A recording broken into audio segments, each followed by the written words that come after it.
Okay, we're going to start the meeting this evening. This is the Board of Selectmen meeting of February 4th. I'm Bob Carlson, the first selectman. Also, we have Selectwoman Nicole Porter, Selectman Brett Mastriani, and Admin Finance Director Suzanne Thero. We'll do the Pledge of Allegiance.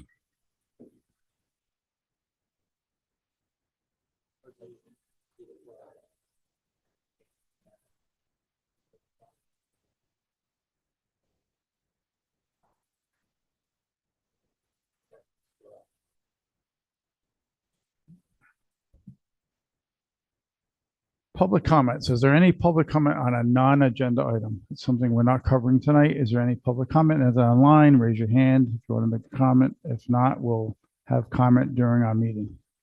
Seeing none. Oh, you do? Okay.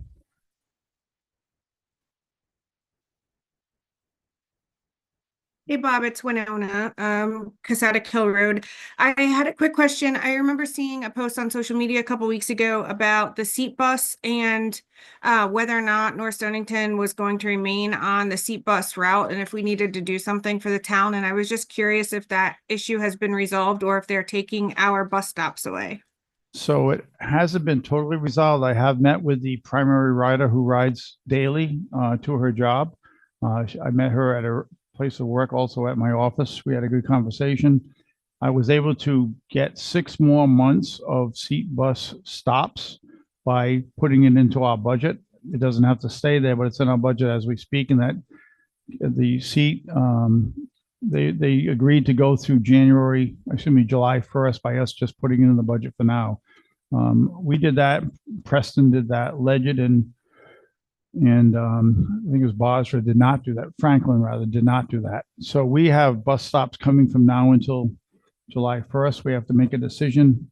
Again, I did speak to the primary rider. She has an alternate way to get back and forth if need be. We'll be discussing that in the budget with the amount of money and how many rides that we're giving for that amount of money. Right now it comes up to somewhere around, I think it's $42 per ride, which I can get an Uber for less than that. So, so it's not totally fixed, but I did speak with the primary rider and she understands the position the town's in. Okay, thank you. You're welcome. Any other public comment? Okay. Minutes, January 21st.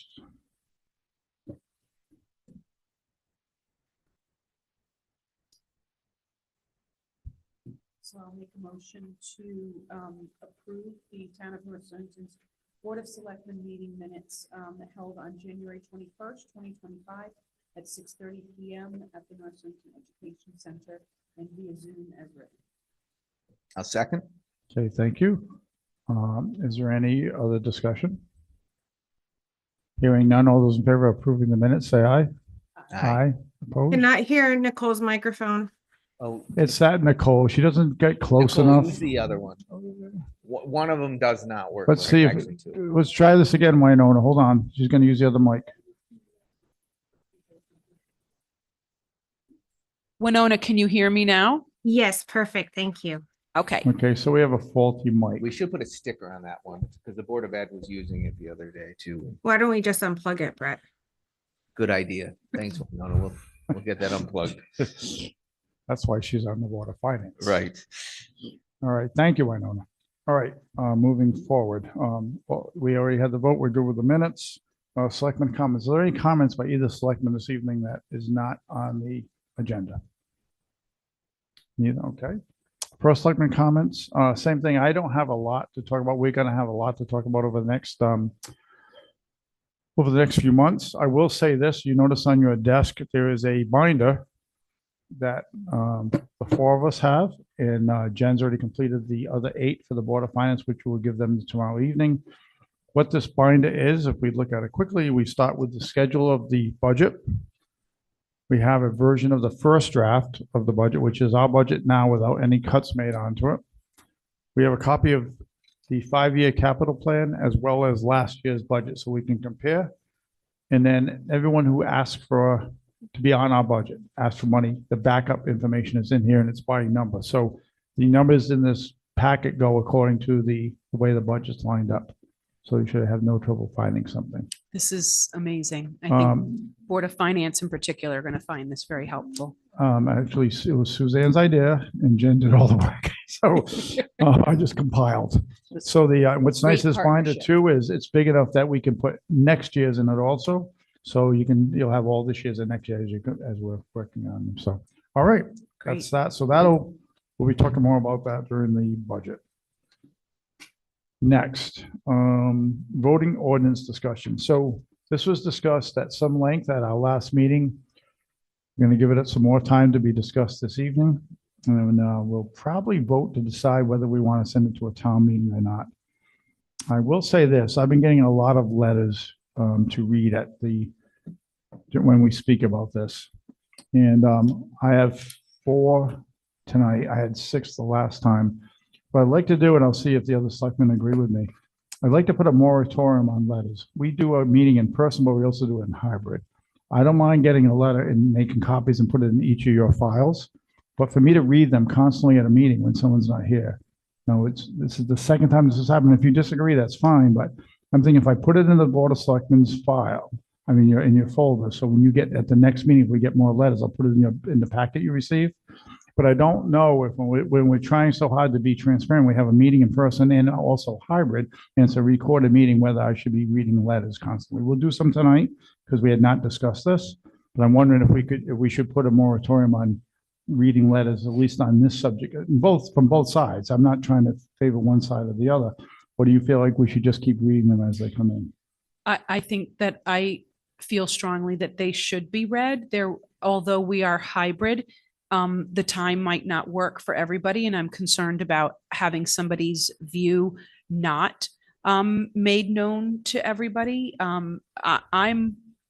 I would prefer to have them read.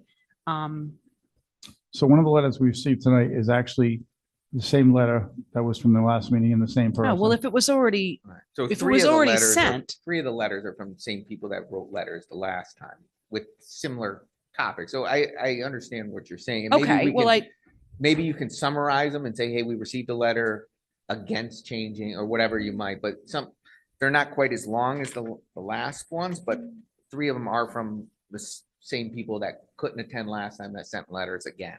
So I don't mind everyone that's in the room, everyone online they're welcome to speak on the subject, pro or con, but when you get in the letters, it just seems like it's, we give opportunity for people to come, whether in person, and I understand if there's a conflict, but when you're having the same ones over, it just. Yeah, so I mean, I think as long as somebody has had the opportunity to write in and have it read and have their concerns made public and have other people hear those concerns, the reading either an identical letter or something that doesn't have anything new in it.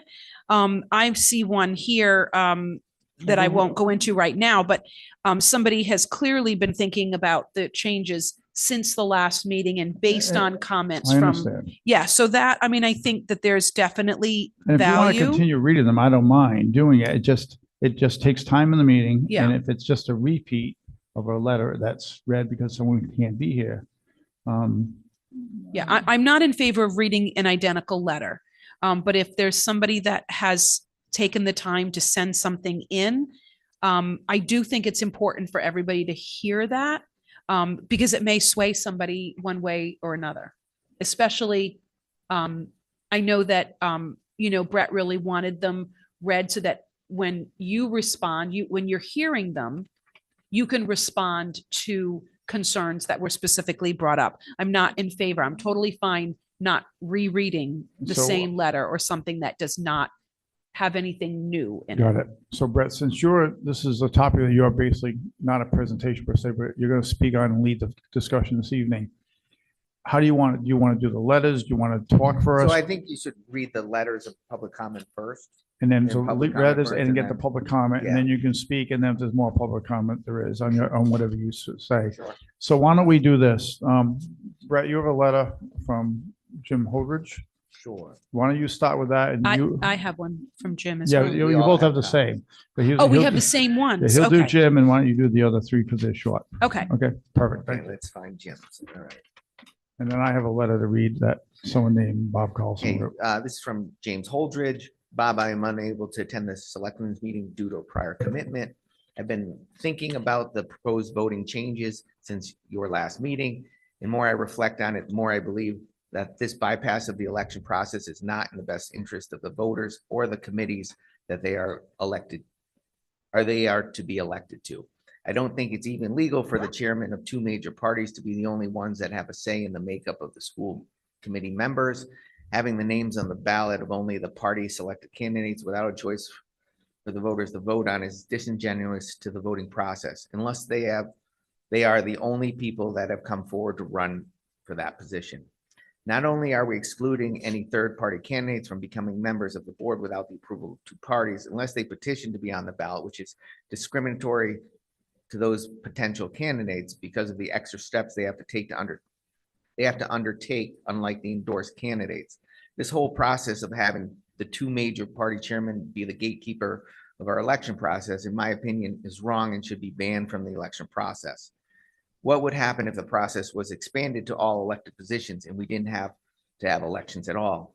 These comments are not intended to suggest that the dedicated people who are on the committees are not doing a great job. My comments are intended to make the point of having open and fair elections where any citizen in this town have the right to participate in the election process is not only the way things get done in town, it's the law of the state and country that elections are done properly and fairly. Thank you, Jim Holdridge. Thank you, Brett. We have letters from, you're going to read, right? Correct. Yep. So I have a letter from Tula Balistrasi. As the chair of the Democratic Town Committee, I can tell you that we struggle every year to find candidates. People either don't have interest, time, or they don't want to be in the public eye. The DTC has, and we will continue to endorse any Democrat, unaffiliated, or independent candidate that we believe will serve our community well.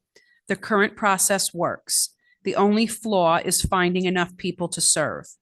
If the RTC changed their bylaws, they could endorse unaffiliated candidates as well. The issue being presented is not a town ordinance issue. It's an issue with party bylaws. There are so many other issues we should be prioritizing right now. Respectfully, Tula Balistrasi.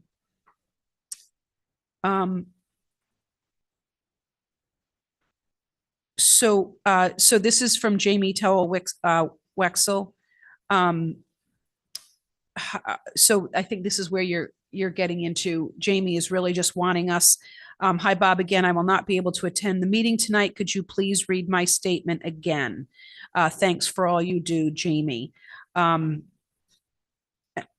I think we can talk more. I'm going to read it quickly now, but dear First Selectman Carlson, I'm writing once again to reiterate my concerns regarding the proposal to eliminate the longstanding split Board of Education.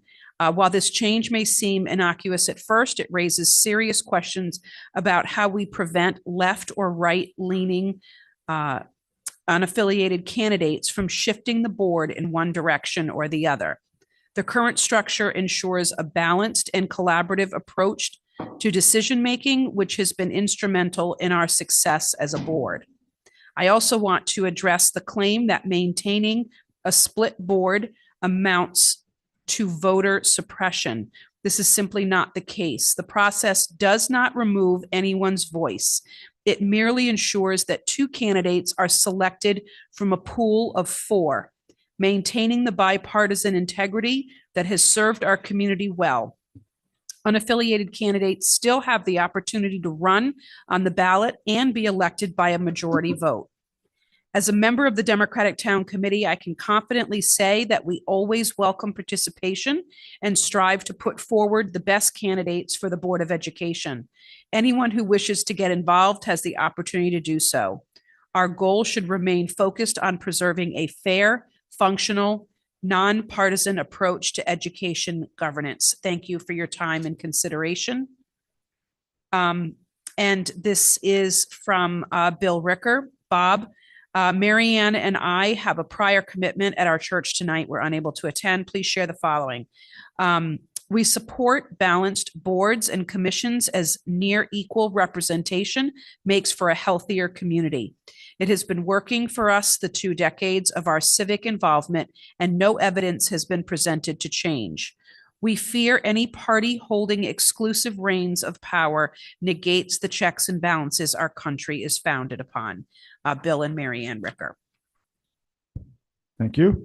Brett, would you like to go with public comment? Yeah, prior? because those are public comments. Okay, so on this subject of tonight's agenda, if there's any public comment you'd like to speak on the proposed amendment, a proposed change to the ordinance that Brett has brought up over the last few meetings, if you're online or in person, you'd like to take the microphone, please do. This would be your time to speak on it.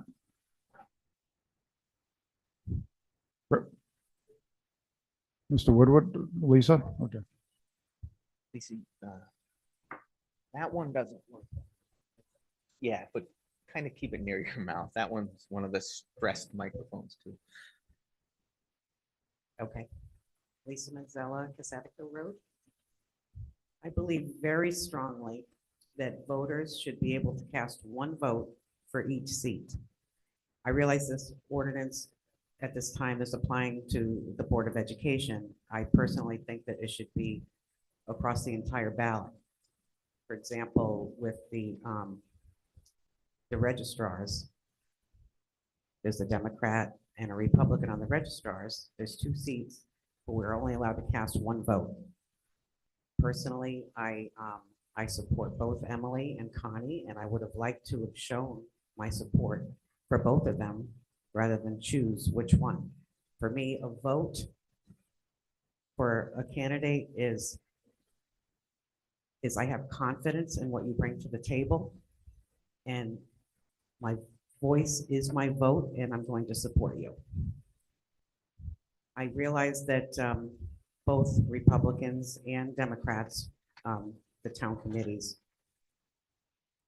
it's a little scary for them not to have just the 2 candidates that they endorse, the Democrats endorsing 2, the Republicans endorsing 2. But that's 4 seats.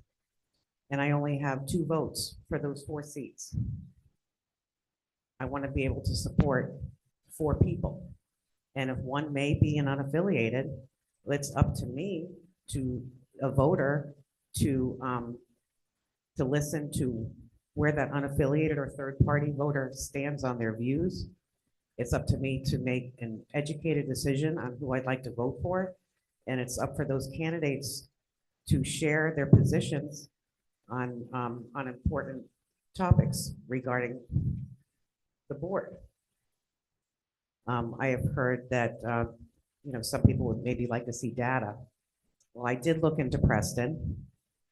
They have 7 Board of Education members. This past November, there were 3 seats that were up for election, and there were 3 votes. Currently, and I don't know how long they've been doing this, maybe they've been doing it forever, where there's 1 vote cast for each seat, but I can tell you that there are 4 Democrats and 3 Republicans. There's not a big wave of unaffiliated voters running for office. However, I think that if you are unaffiliated or a third-party candidate, you should be able to have a path, just like everyone else. Also, with regarding endorsements, there may be a Republican or a Democrat that wish to run, but are not chosen to be endorsed by the town parties.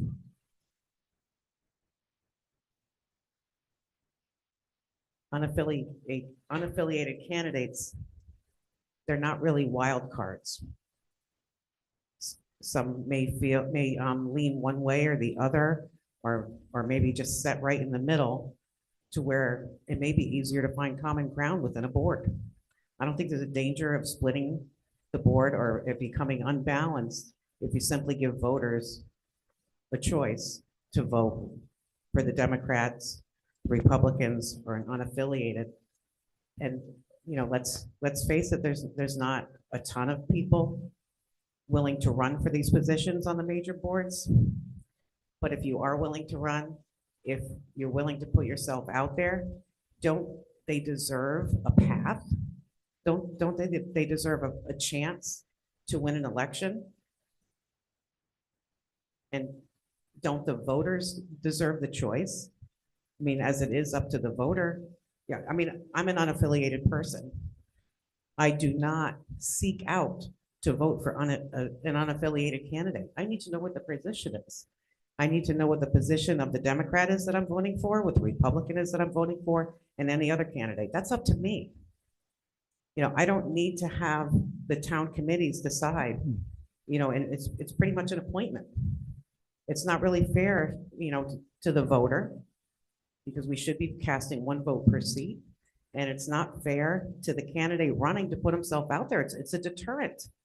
It's a deterrent. So it is true that both Democrat Town Committee and the Republican Town Committee, they each are able to endorse an unaffiliated or third-party candidate. But the fact is, the preference is given to the Democrats and the Republicans. A Republican Town Committee is not going to endorse an unaffiliated candidate or a third-party candidate if a qualified Republican is willing to run. And I can only assume that the same goes for the Democrat Town Committee. So I would ask that this at least be moved to a town meeting, at the very least, so we can have more discussion on the matter, so people can give their opinions and their voice actually be heard on it. That's it. Thank you, Lisa. Brent? We'll do Brent, then we'll do online.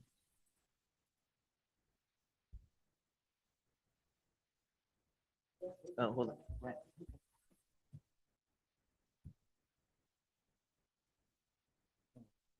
Brent Woodward, Yarbucks Valley. Brett, does everybody have these? No, they're right here. So So I don't have copies for everyone, no.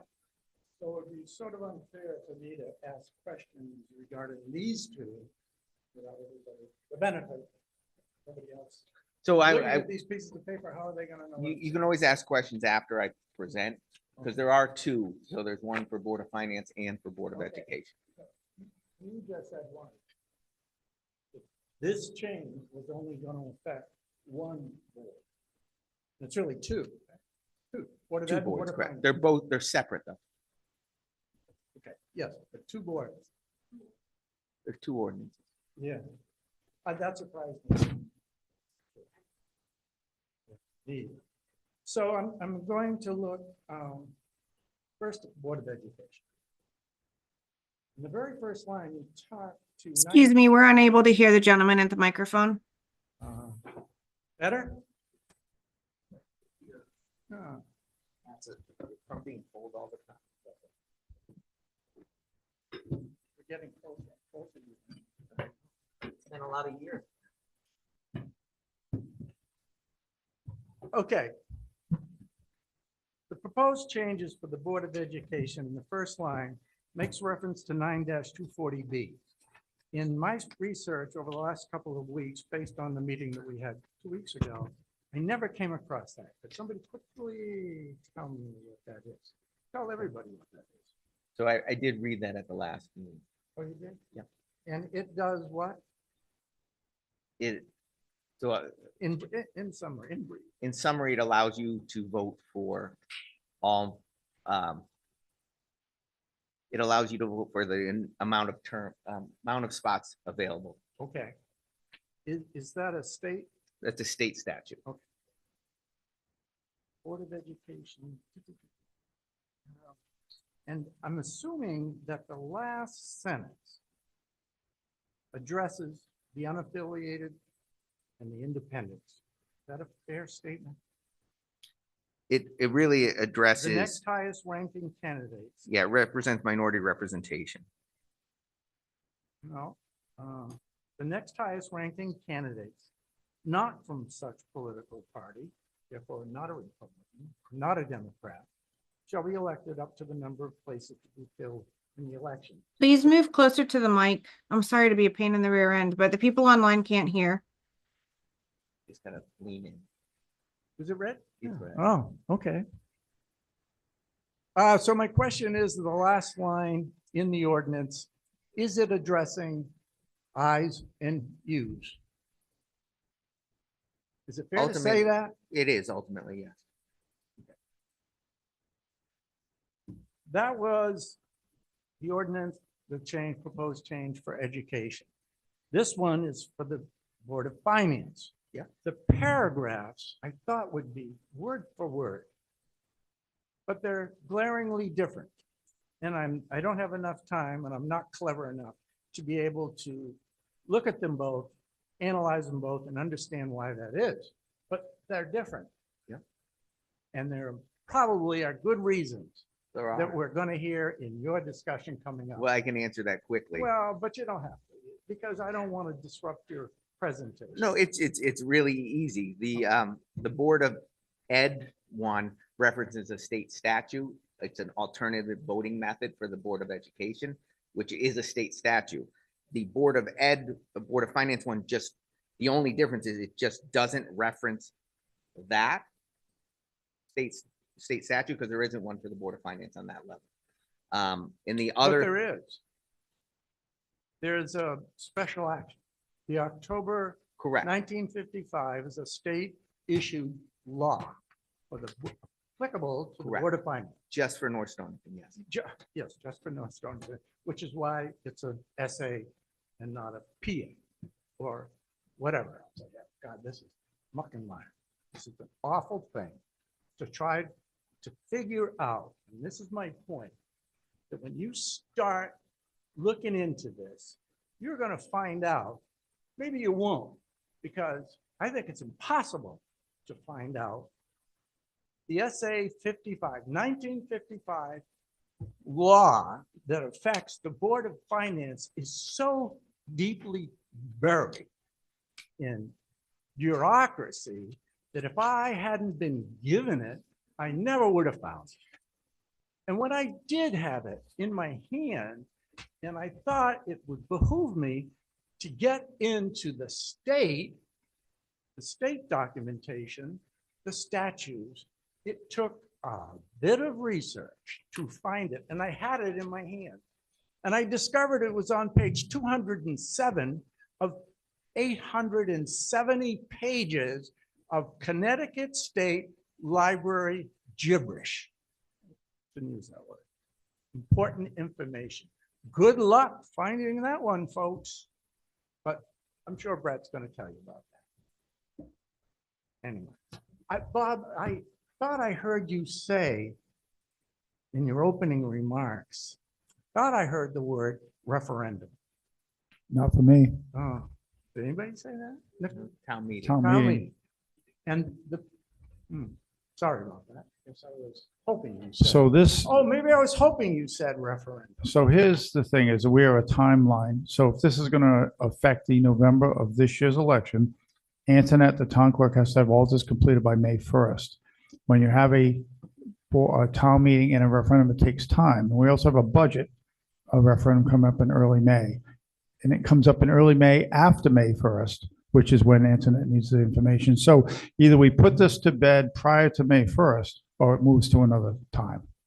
So I'm going to get out of the grass because it's unfair to everybody and get to a little higher level in this conversation. At least I think it is. At least it's a little higher for me. These are changes to voting ordinances that are only applicable, I think, every couple of years. It's the off years. Even years we do the political thing in Washington, and then this year, 25 odd, we do our own town. And we vote for members to get on boards and commissions. This subject matter is about that, strictly that. The one thing we do every 2 years. And you're going, I haven't got there yet to the punchline. You're thinking about having this approved, these ordinances approved at a town meeting, the likes of this. How many people? I'll count them. 10. Well, it's Well, not this a is town meeting. selectmen's, not a town. Oh, This is actually a big crowd for a select meeting. yeah, selectmen speak. In But I have been to many town meetings when this might be the turnout. Uh, The point being is that it's a small number of people voting for one of the few things we all do pretty regularly every 2 years, and there's a pretty good turnout. Doesn't that seem wrong to you, intuitively wrong? So we're a town meeting. Or did I not make it?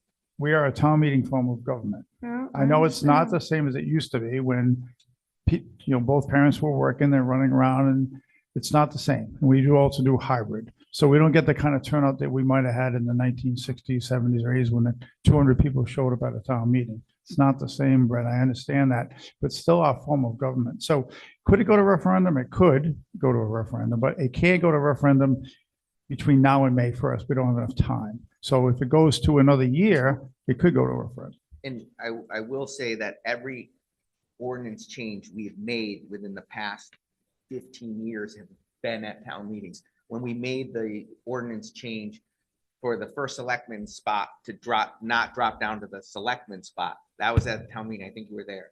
I was, You were on the Board of Finance at that time. I was. And when we made the change for the number of votes you can have for a selectman, the top 2 spots in town, 3 spots in town, it was at a town meeting. Yeah, I think didn't you like might it have then either. What's that? I didn't like it then Right. either. I'm just Understand. here to give you my opinion Okay. of that, not this, high level that I would think. And I know you want to get it done. I understand that. And I'm sorry about the timeline. So Brett, can we do this? Can we get on with, let's do our public comments. And then after Brett is going to open for questions, I'm sure after he does his talk on it. But thank you. You probably answered some questions for other people. Do we have anybody else, online? Stephanie Mastriani. Good evening. I just wanted to speak again. I know I spoke at length at your last selectman meeting, but I wanted to make sure that you understand that I am in favor of this ordinance change. It's not a wild new idea. We already do this for a number of boards and commissions in our town. It's really just as simple as allowing a voter to vote for all 4 positions instead of only 2. This really is incredibly positive as it only provides more choice and voting power to the residents of North Stonington. So tonight, I'm just asking that you all vote to move this to a town meeting. Thank you. Thank you. Somebody else online? Heath? Hi, everyone. So I did, like Stephanie, I spoke for this last meeting. I wanted to take a slightly different tact this time. So over the last few weeks, we've heard from multiple members of the Democrat and Republican parties a very common theme, right? And that theme is, if it ain't broke, don't fix it. It is worth noting that many of the people who believe that the system is working well are among the select or handful of people in town who are selecting the nominees for each party. And we talked about it at length, but via the Republican caucus or a member of the TTC. So the nominees they select have historically been seated, regardless of how people actually vote. It's really easy to see why these same people think this system is working perfectly. Now, let me be clear. These are good people, many of whom I consider friends. However, nearly 1,800 residents, registered voters, or 46% of our registered voters are unaffiliated. 46%. I want to emphasize that. Currently, the number of elected positions in town who are unaffiliated is exactly 6. So all 6 of those were nominated by a major party. Someone alluded to this earlier. 5 out of 6, though, were actually nominated by the Republican Party. Only 3 of those actual 5 seats that the Republicans endorsed that were who are unaffiliated were actually unaffiliated when they were endorsed by the Republican Party. And in all 3 of those cases, there were no Republicans who were interested in running. So specific to the Board of Education, there is one unaffiliated member, and Lisa spoke earlier. Lisa, as she mentioned, did leave the party after being nominated and ultimately elected. So all 8 currently on the Board of Ed were members of their endorsing party at the time they were elected. So at some point, possibly in the near future, there will be at least one unaffiliated candidate on the Board of Education ballot who is not endorsed by either of the major parties. Now, as we all know, unaffiliated is not a party, it's the absence of one. So let's examine some of the other key objections to the ordinance change that we've heard. One, we don't have enough people interested in being on the boards. Well, the ordinance change would, in theory, allow a more viable path for a larger number of people if they so choose to run without a party endorsement, which could potentially open up the number of interested people. We've also heard that voters already have choices. They in fact do have choices. They can choose to vote for up to 2 candidates, exactly half of the open positions, 1/2. So we've also heard that people don't want to risk the board not being represented by 4 Republican nominees and 4 Democrat nominees. Is our desire to keep the quote unquote balance more important than the will of the voters? Are we confident that the select few from each major party who have historically made these decisions know better than the collective voting power of our town?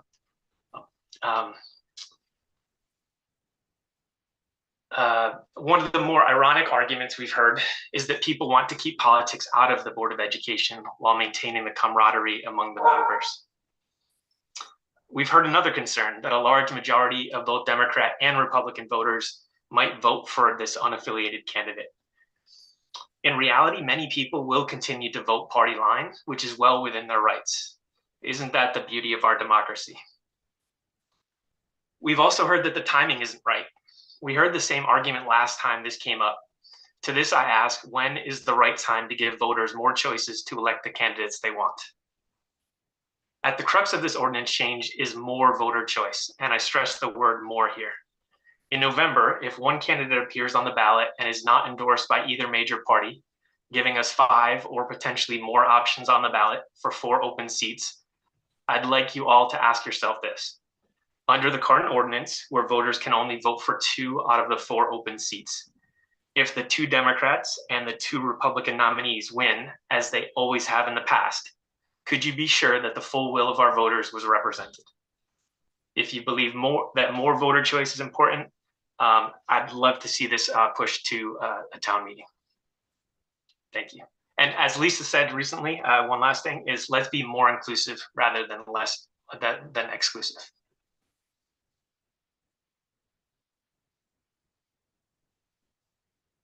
Great. Thank you, Heath. Is there any other comment, either in person? Winona's got it. Winona, you can speak. Hi, thank you. I guess for me at this point, I've heard a lot from both sides, and I just have to say that I think that it's really unfortunate that we haven't seen a draft ordinance in writing. I think that would be super helpful for everybody. I think, honestly, Brett, I think you're the only one that fully understands what you're trying to propose here, and it's hard to get support or even figure out where we stand on this without knowing what we're talking about. So I think that would be super helpful, and I would request that.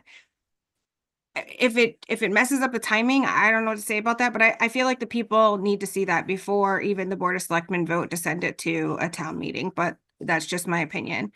And then, I guess it's probably no secret that I'm a Democrat, but I think it's probably also no secret that I believe that politics has no play here in North Stonington. We're all in this together. We're a small town, and on the Board of Finance, you don't know which party any of us are affiliated with, and we do have a pretty good mix there.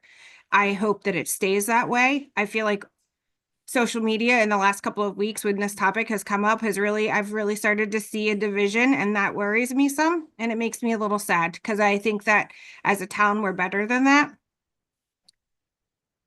And right, wrong, or indifferent, I'll say this. People know that with every action comes a consequence. When you decide to be unaffiliated, you know that means you're not aligned with 2 of the major parties. The United States is a 2-party system. Unfortunately, that means that you don't get a fair shake if you're unaffiliated or even independent. And in some states, you can't vote in primaries, etc. So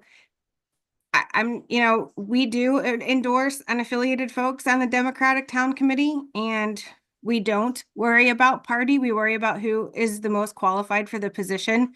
At least that's how myself and others who are leading the DDC in the last 5 years have viewed this. So I think that there's a lot of assumptions being made about how people feel across party lines and how the RTC and the DTC are approaching this. And I'm not sure that's fair to either Brett or Tula, to be quite honest with you. So I think we have a long way to go. But I guess my caution is let's just be careful that we're not trying to do something that a side effect is that we're splitting our people. We're North Stonington. We're too good for that. Thank you, Winona. Anybody here? Sarah?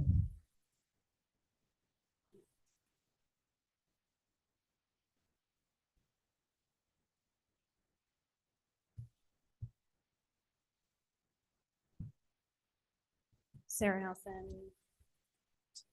362 Dedison Hill Road. I have notes, which is not generally how I roll in these kind of situations, but I'm very passionate about this. So some of you may know or not know, I'm an unaffiliated voter.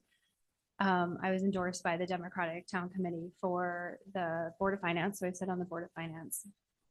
And I didn't speak at the last meeting because, to be totally honest, it was very odd hearing someone speak on behalf of independents or unaffiliated voters, because that's just not something that an independent or unaffiliated voter is used to hearing. So I really wanted to take the time to think through what I was hearing and how this was being approached. And you know, one of the things I wanted to say is I do sincerely believe that Selectman Mastriani is sincere in his belief that this is helpful to independents. And I don't doubt that. I think what's important is the fact that to talk maybe a minute about the fact that, and I think Winona alluded to it and other folks have alluded to it, is that as an unaffiliated voter and an independent voter, and you know, that's something I've believed in since I was honestly like in history class in high school when I learned about the two-party system, and it's always really bothered me how much of a sort of stranglehold that we have where people are afraid to vote for any other party, Libertarian Party, Green Party, etc., because they're worried that they're wasting their vote. And I think one of the things that made North Stonington really special was this, for better or for worse, these ordinances that were put into place so long ago to try and make sure that boards stayed balanced, even though two major parties had primary access to, you know, providing voters. And I think last week, Brett showed kind of an example of how how Democrats are endorsed, how Republicans are endorsed. And it was very interesting to me, the bottom part of the slide where independents were endorsed, what our path would be if we were not endorsed by a major party, if I wasn't in the situation that I was in. Was very unclear. And so I actually went on the town website and I looked, like, how would you? There's nothing really on the town website that informs an independent or an unaffiliated voter. And that's a candidate access issue, right? That's actually an issue at the local level, at the state level, at the federal level. It's why in the federal level we only see people who are independents for the most part, maybe outside of Bernie Sanders. We only see independents at the federal level who used to be a Democrat or Republican and got fed up with their party, but already had the infrastructure in place to get themselves there, right? That is a legitimate problem. And I totally understand why someone who has significant party experience, Brett, would feel compelled to try to solve this problem in the way that you've solved it, right? Like, this is a framework you're familiar with. We'll take it to the board. We'll get a vote. But I think unaffiliated voters operate in a space that's different than party, right? Our opinions are more nuanced.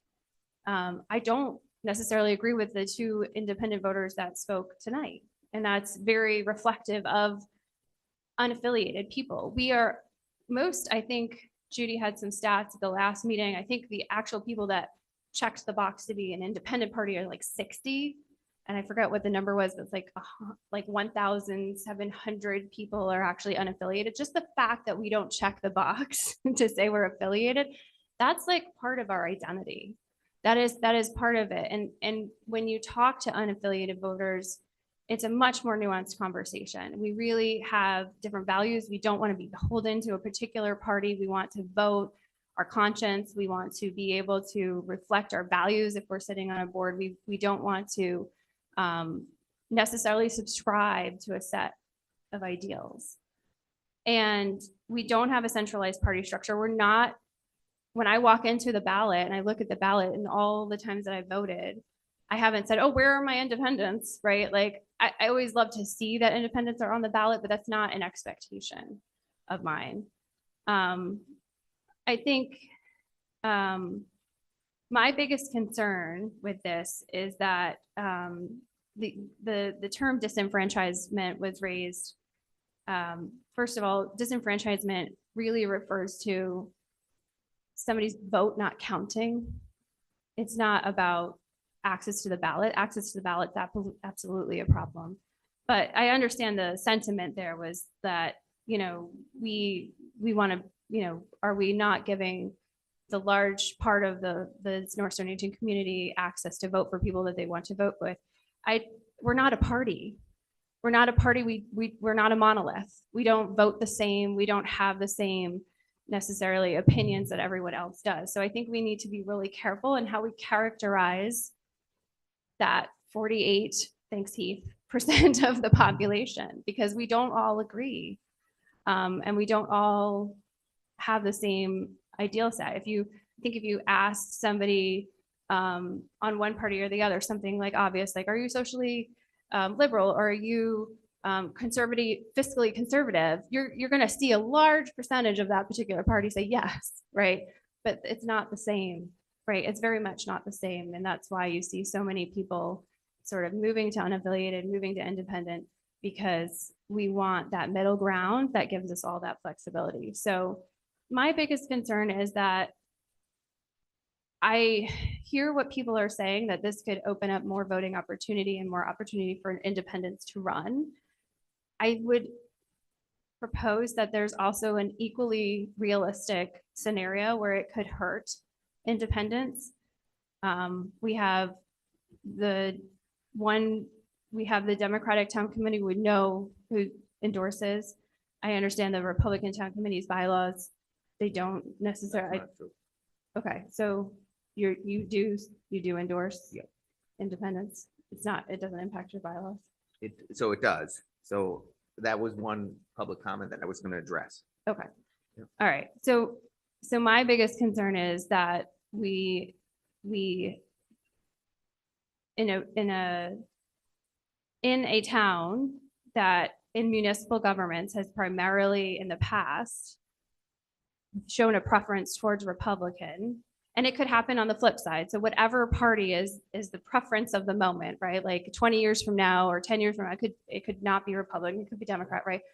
That power could shift towards that particular party and actually truly like impact independence ability to make it to a board that they do. So I just want us to think about the fact that a well-intended solution could actually unintentionally displace others and disrupt a balance that we have right now.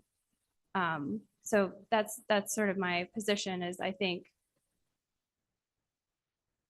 this is a much larger conversation than what we've been allowed to have in the last 2 weeks. And I think if you really truly want to help independence, there's a lot of things in this town that we could do, including making it very clear how you actually get to be on the board, or how you get to nominate yourself, or however that works in a way that's clear and transparent. There's other things that the state of Connecticut is looking at, like ranked choice voting. They have a bill out right now that they're considering around how we could allow local municipalities to move ranked choice voting. But there's lots and lots of things that independent people care about. And I think we could, if we took the time to thoughtfully consider and understand and go at this, not from like one party or one selectman. I appreciate that you said like this isn't a party thing, but you also are the chair of the Republican Town Committee. So there's the reality that it's going to be perceived politics in it, right? So if we go at this from a much bigger attempt to understand those 1,700 people in this town, I think that's what we need to take the time and consider before we move anything forward. Thank you. Thank you, Sarah. Chris, hold on. Brian was up first, Chris, then you can go. Brian?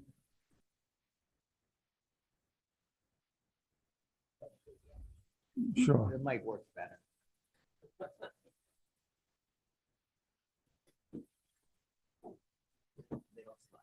Oh, there you go. Brian Rathbun, 263 Grindstone Hill Road. Now my family, well, my father and mother moved here in 1958, so we weren't here in 55. But the many conversations I had with my father about Republican and Democrats, and I didn't know much about it, and I asked him what's the differences.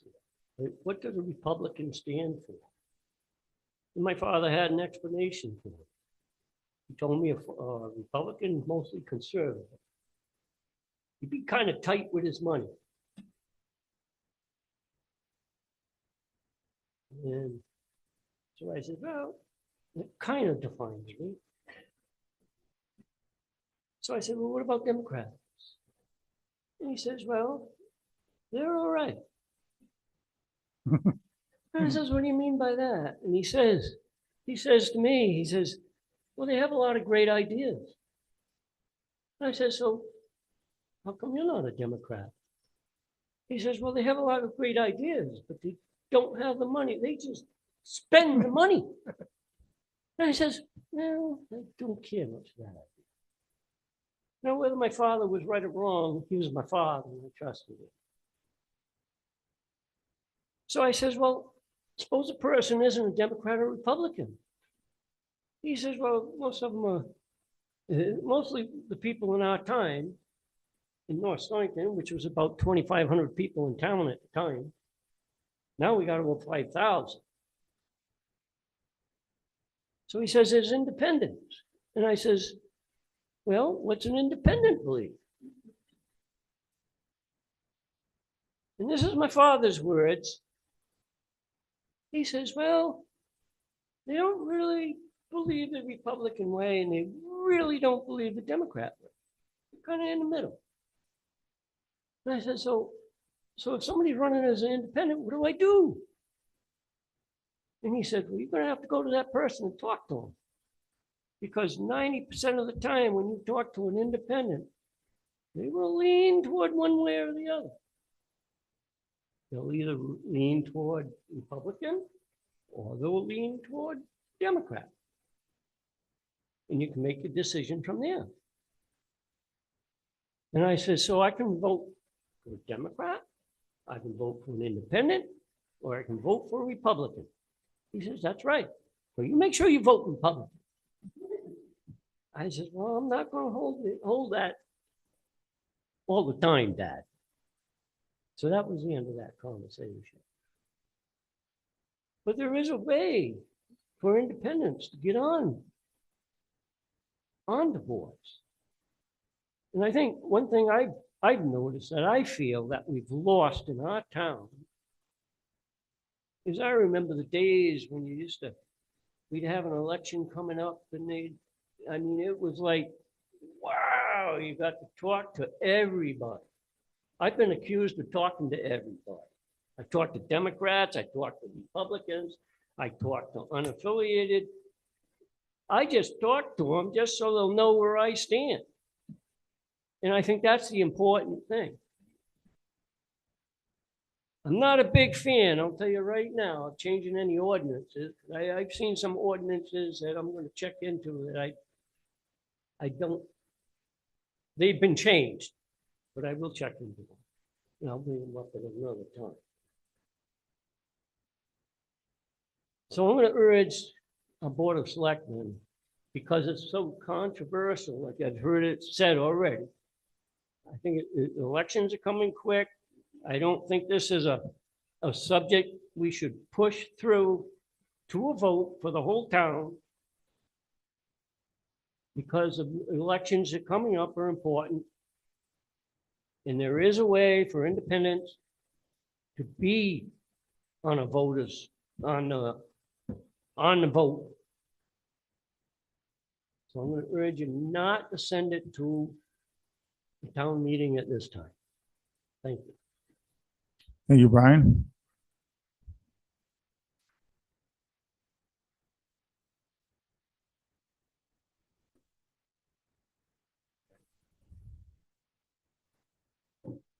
My name's Chris Anderson, 139 Miller Road. I did speak at the last time. I kind of feel like an overwhelming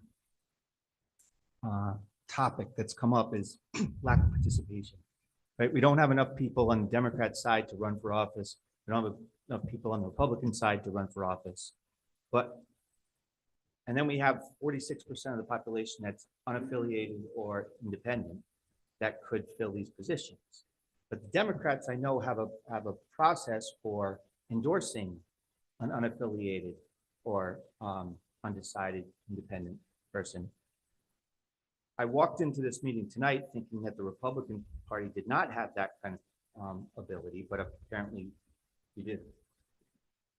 So it seems to me that in order for the 46% of the population to become to serve, that they could go to either the Democratic Party and ask to be endorsed, or the Republican Party and ask to be endorsed. And Brian, from the history, for all out history, the Democratic Party and the Republican Party are different because they have differences, right? So you have different philosophies, you have different perspectives, if you will. And some independents and undecided people may have perspectives, philosophies that lean towards the Republican Party. Some could have perspectives and politics that lean towards Democrats. So it would be attractive for one side or the other to endorse them for a position in government. And we know that we need more people to come forward and serve in positions of government. So because the Democrats can do it and the Republicans do it, there is a solution there for independent and undecided and unaffiliated. The other thing that I wanted to bring up, did you show the slides that you showed last night? No. Are you ever going to show them again? Probably at a town meeting. All right, well, you got to change one of them because it's clearly prejudicial, right? You say that the Republican Town Committee can endorse from 1,000 people, but the Democrats can only endorse with 20 people. But then later on, you said, well, how many people do you get at your caucus? Well, sometimes 12, sometimes max of 100. No, and I said we've had well over. Yeah. But you can up to 1,100 people can show up because every Republican in the town of North Stonington can vote to nominate that party. So basically, what it was showing was that the Democrats, only your town committee can nominate your endorsed candidates. And I'm not going to speak for the Democratic Town Committee. I think Tula should do that, but there's a reason why at one point there was a caucus for the Democratic Town Committee, and now it's only a committee and it's for the same reason we're talking about all this stuff. Not enough people show up. So that's all that. Thank you, Chris. Judy? Suzanne, you're keeping your eye on line, nobody on line, right? Okay. Hello, Judy May, Norwich Wesley Road. First off, thank you guys for letting us have the time to talk about this topic. Oh, you have 2 minutes. Well then, good evening, everybody. Welcome to the Board of Education. No, okay, ready? So over the last couple of weeks, obviously you guys know that I'm very passionate about this ordinance change. I don't believe in this ordinance change. Thinking about everything over the last 2 weeks and following the current dynamics of everything that's happening nationwide, I think this isn't the time. This isn't the time for North Stonington to be pushing an ordinance change that could be viewed as benefiting one party or the other. I think this is the time for North Stonington to come together and worry about bigger picture issues that are happening currently in the country. Selectman Mastriani has shown a lot of passion regarding this change and has also stated that he's wanted this for a long time, but the timing has never seemed right. Is it the time now for North Stonington to come together? Because I wouldn't want this to cause any more divide than what is already going on in the country. As we all know, I'm definitely not in favor of this. I do believe, however, in the right for everyone to vote and should have a fair election. It's the Americans' way, and we should take that and value it, and we should take everybody's right to vote seriously. It has been mentioned several times that it would make it easier for independents or unaffiliated to get on the ballot or to win a seat. They would still have to petition to get on the ballot if they're not endorsed by a Democrat or Republican party. It doesn't change, it doesn't make it easier for them to get on the ballot. I've gone over voting and I've actually made samples of Selectman Mastriani said that he could make it so that no more than 4 from one party.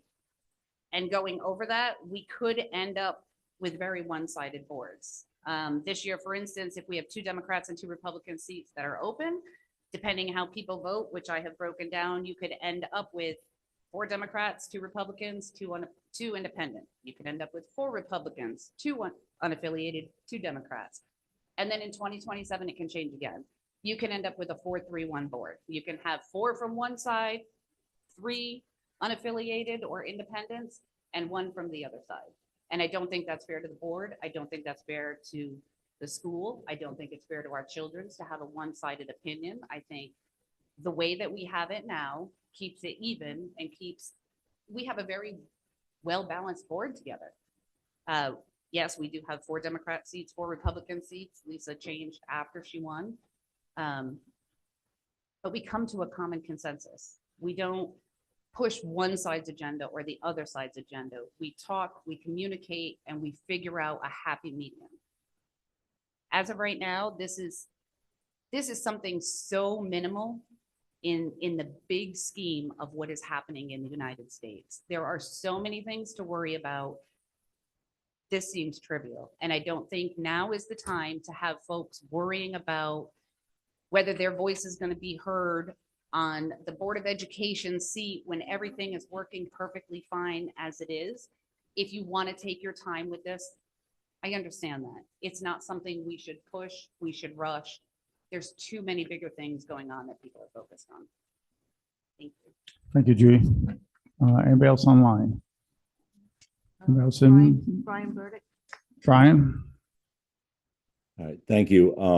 I'm not going to take too much time here because I did make my opinions known by letter last time. And I have been listening to everyone speak this evening. And I mean, as someone who does see the system in the way that it is work well, I am not someone who is going to be a proponent of changing this ordinance. I feel that while I've heard people say that Brett has been thinking about this for a long time, that it seems like right now we're coming into this in a very rushed sort of way. I do respect what he had said that, you know, by making this change, it would allow for the full will of our voters to have our votes heard, which then makes me question if that is the sentiment behind making this change and pushing this proposed ordinance forward, why would we then rush to a town meeting where people have noted that, one, I think they can only vote in person. And I may be incorrect, but I know I've seen town meetings where we were only allowed to vote in person and during that small window of time, whereas that doesn't allow for the full will of our voters to have their votes heard. This should be something that we should push to a referendum if the Board of Selectmen chooses to move forward with this ordinance. Not that I say that they should, but if we are truly being genuine about our desire for the full will of the voters to be heard, we should be thoughtful, we should take our time, and we should not rush to push this through where you might only have 50 people show up in a room. I think that would be antithetical to hearing the full will of our voters. I think, you know, I think there is a rush because we see a timeline of a November election coming up, and maybe this desire to ensure that certain people have an ability to get onto a ballot. I respect that. I think that is what people in positions within parties or who fully believe that this is the right way to move should work, but we should not, make it so people can only vote in about a 90-minute time frame on one day to really express the full will of what should happen in this town. We put many other things to referendum, and I understand that in the past, such ordinance changes have gone to town meeting. But at the same time, we're talking about changing an ordinance that has been around for a while, changing a practice. We could change that practice as well. So I think if that is the direction we go in, we should be very thoughtful about how we roll this out and receive feedback on making this change. As I heard Brett say that he would show that slide that Chris had asked for at the town meeting, it makes me feel as though that this has already been kind of deemed a foregone conclusion. So I do just implore the board to reconsider using the town meeting as the method to this change and go to a full referendum should it proceed. Thank you. Thank you, Brian. Chris?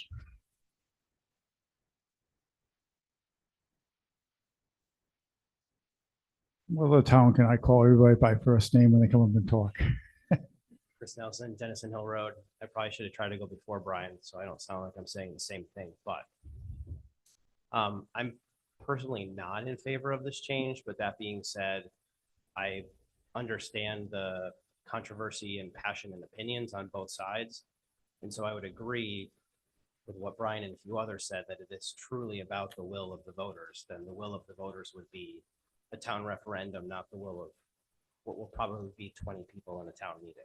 So I would push to wait until whatever timing was fiscally responsible to hold a cost favorable town referendum versus a one-off, because I know those are very expensive. And I would prefer to see it done then with a full town vote. Thank you. Okay, any other comment? If not, what we'll do is we'll have Selectman Mastriani state what he wanted to state. Please answer the question. Excuse me. Lisa already spoke. You want to speak again? Okay. Now I am going to go to 2 minutes now, though. It won't take me longer than 2 minutes. I do know that Brett has talked about this for many years, and he hasn't just been talking to himself. I've been talking about it for many years. There's many people in town who have been talking about it for many years, and not just with regards to the Board of Ed, but with regards to the entire ballot. I've said on many occasions that I feel that we should vote, all voters should be able to vote, cast one vote for each seat. Now, there does seem to be some bipartisanship here, and the bipartisanship seems to be the resistance to this change. Now, currently, if I'm not mistaken, Brett, you can correct me if I'm wrong, but the current ordinance actually says there can't be more than 5 of one party. So in my mind, the new ordinance, although it was originally presented in that way, after hearing some feedback, I know that, am I right, Brett, that you thought better of drafting the ordinance to no more than 4. Correct. For one party, correct? Yes. Okay, disenfranchised. When I can only vote for 2, when there's 4 seats, I feel disenfranchised for the other 2 seats. All voters should feel like that. Yes, there are 46% of unaffiliated voters. It is up to us. It is up to me. It is up to you to find out where their views are, to how you're going to vote. There are also Democrats and Republicans who may want to run who are not endorsed to the party. For example, in the Board of Ed, there are 8 qualified people, very good people serving on that board. And come November, the incumbents are going to be endorsed. They just are. They should be. There's no reason why they shouldn't be endorsed. They do a great job. They should be endorsed. And so what happens with the unaffiliated or independent, by the way, is a party, and it actually, if you look it up, it's a pretty right-wing party, independent. If you look up at the National Independent and what that party stands for, unaffiliated is the absence of a party. So preference is always given, I'm sure of it, to the Democrats and Republicans with regards to their party. But politics aside,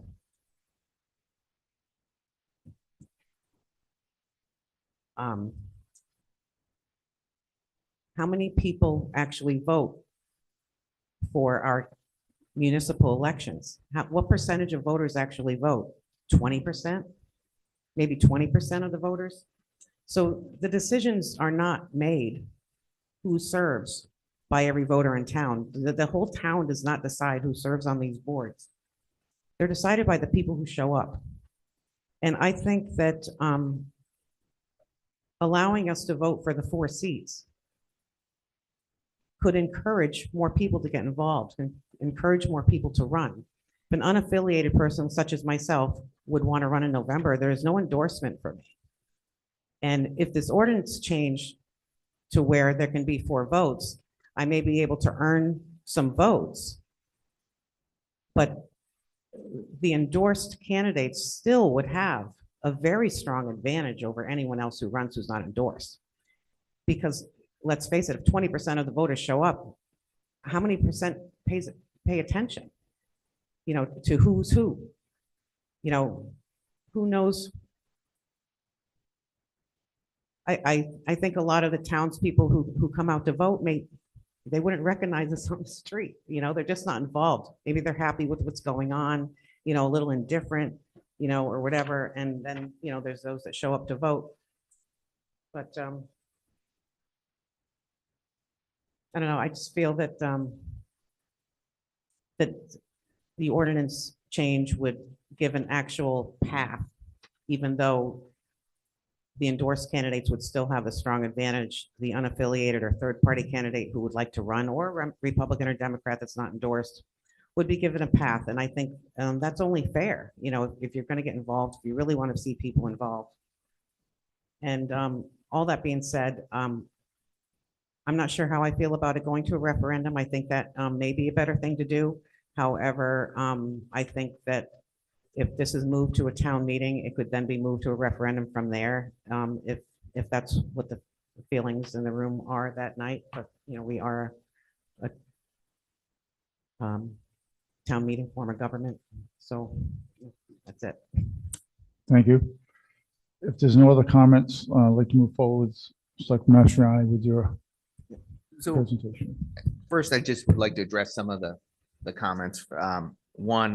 The one regarding endorsement from Republicans that was made a few times.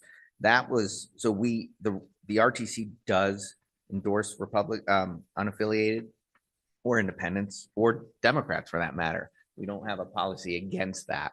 And that was changed July 24th, 2017 at a caucus, advertised in the newspaper. I want to say there was probably about 200 people at that caucus. It was during some contentious times with some candidates. So a lot of people showed up at that caucus and voted for that change. So Brett, can I just ask a question? Do you know if that is on record with the town clerk? Because I'm concerned that might not be. So I did public hear knowledge. that they had a different one on record, but that was filed back then. So we do drop them off at the town hall after an ordinance or a bylaws change. Yeah, I think it would be important because I think that there are many people that did research that, and that might be where all these questions are coming from. Because I know that many could not find that. Right, and on I don't record. know So, honestly what happened to it once it goes to town hall. Yeah. It was in 2017. I couldn't tell you what town hall did with it Yeah. after it was submitted. But we can drop off another copy. The RTC can drop off another copy. That's not a problem. In regarding I understand the referendum comments. It's a very fair comment. But 99% of our ordinances have been done at town meetings. That's just the way our government works.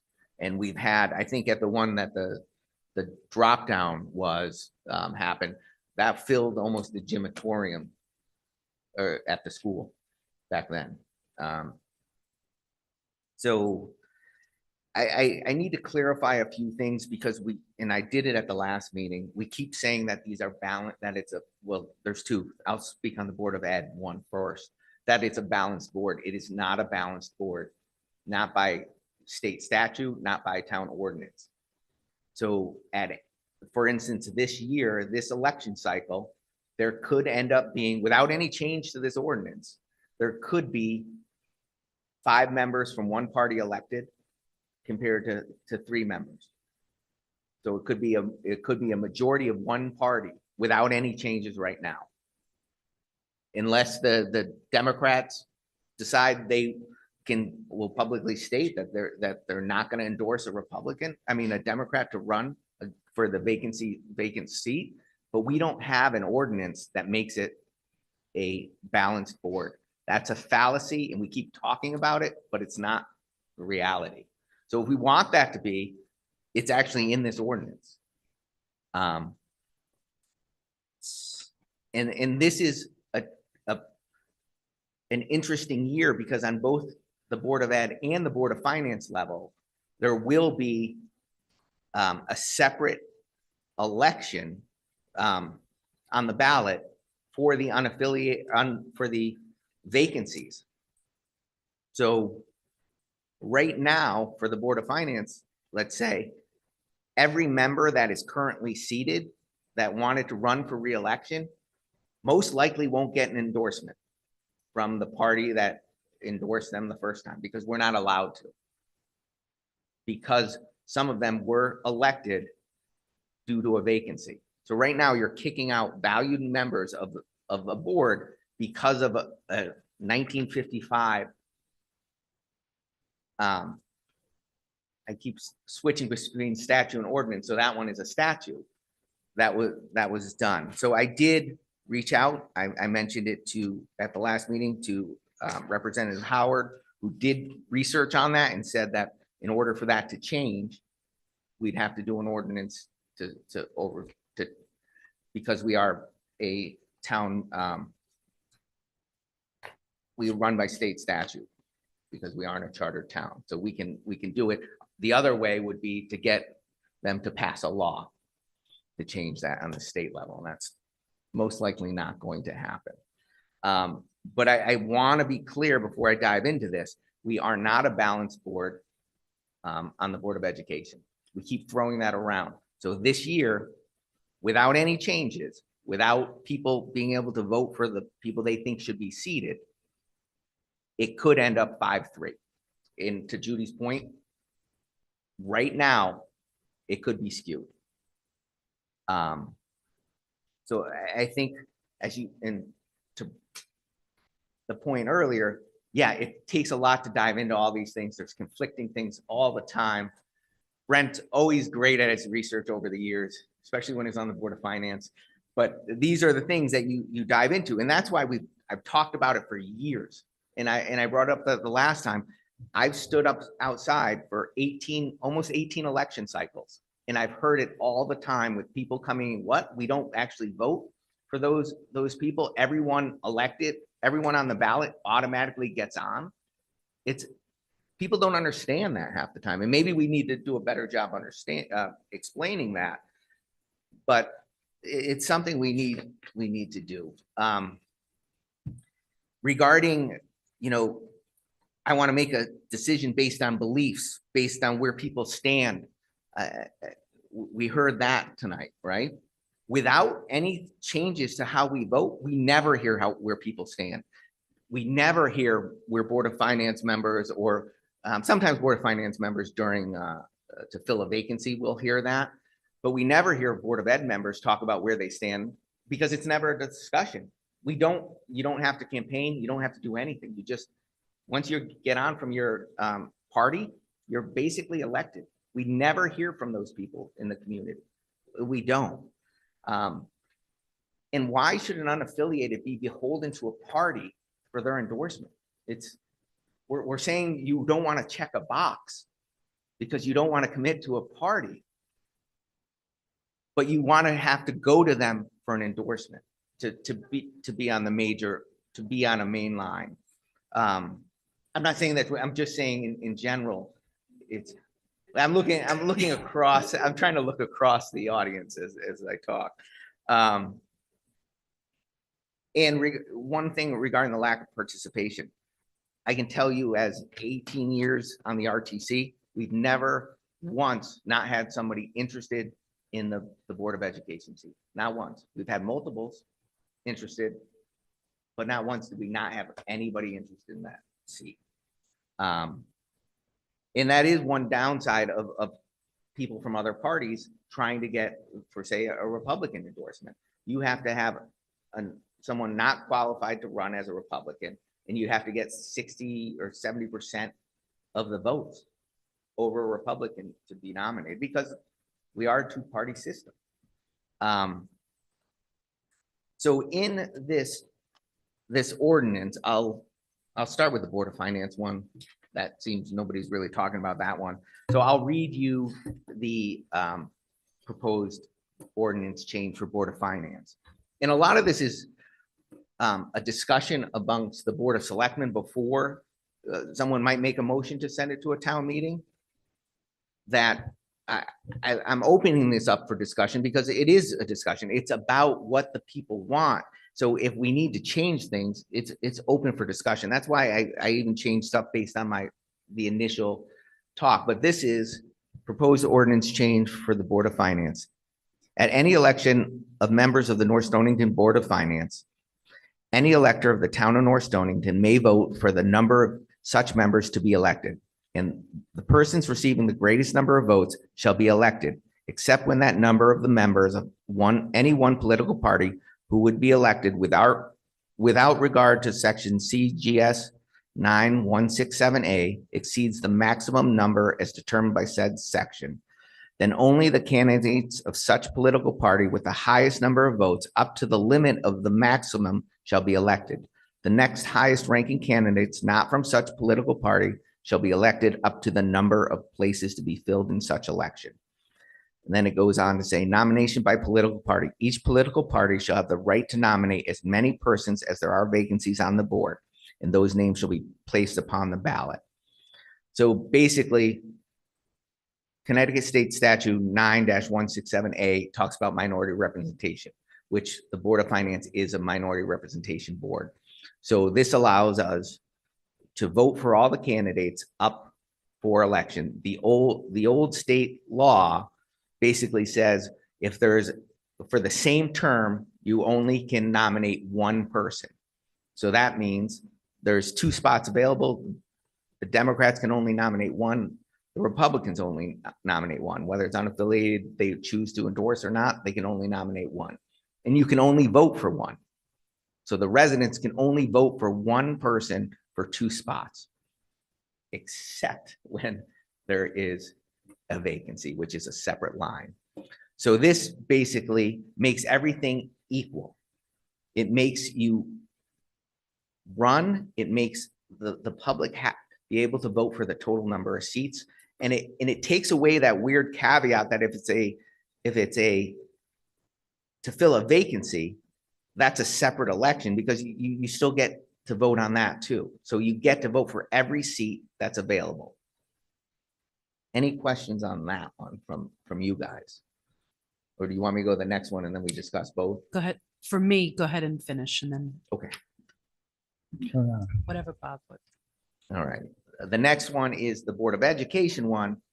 And it's basically pursuant to the provisions of Connecticut General Statute 9-204B, any election of members of the North Stonington Board of Education, any elector of the town of North Stonington may vote for the number of such members to be elected, and the persons receiving the greatest number of votes shall be elected, except that when that number of members of any one political party who would be elected without regard to Connecticut General Statutes 9-167A exceeds the maximum of 4. Then only the candidates of such political party with the highest number of votes up to the limit of such maximum shall be elected. The next highest ranking candidates not from such political party shall be elected up to the number of places to be filled in such election.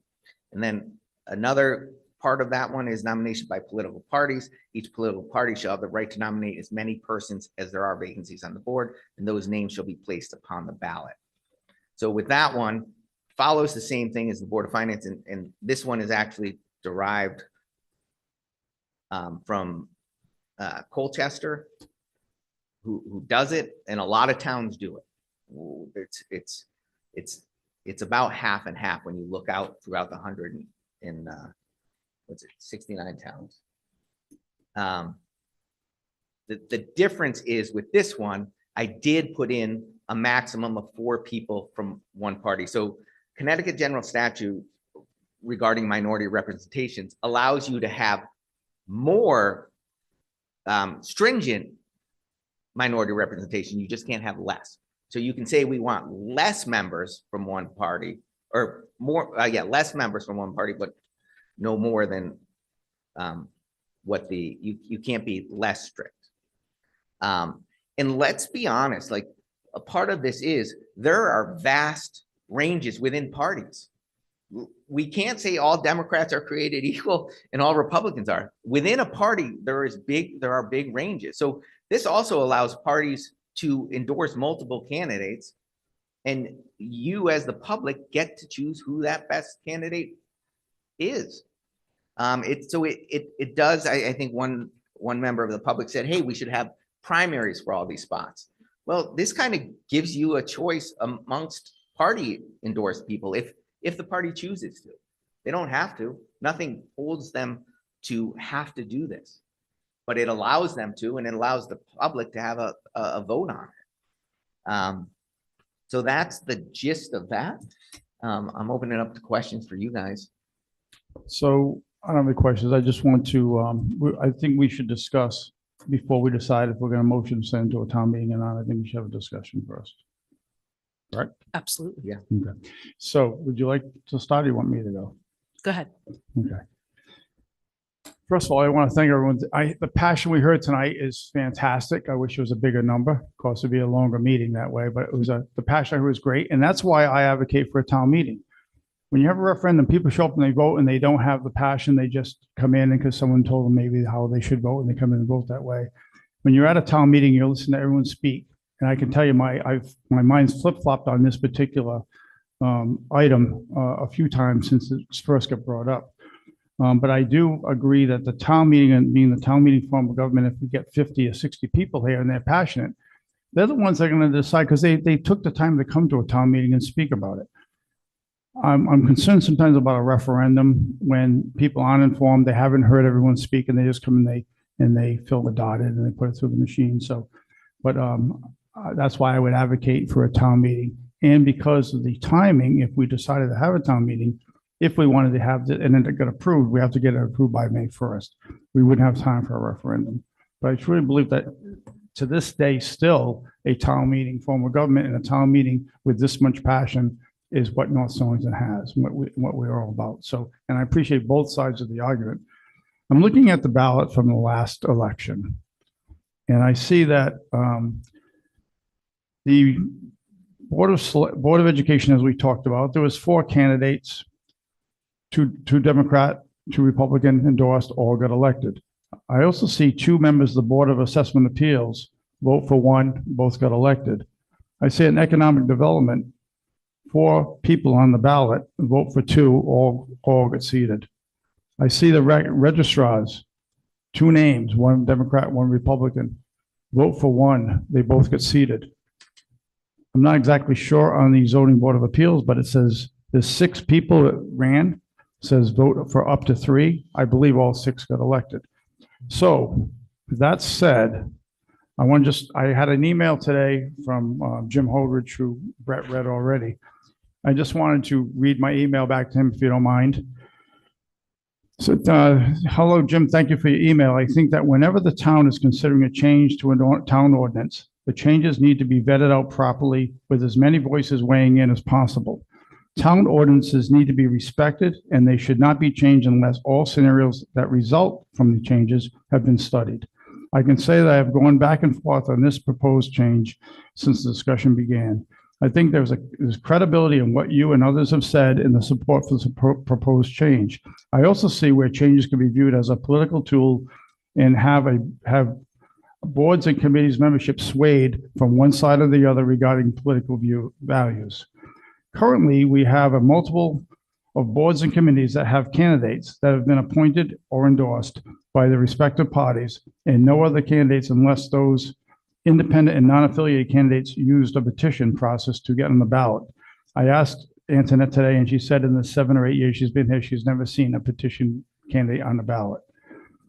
So some current boards, and I just referenced those, the Board of Education, 2 candidates are endorsed by each party, 4 in total. If there's no other petitioning candidates, and you vote for 2.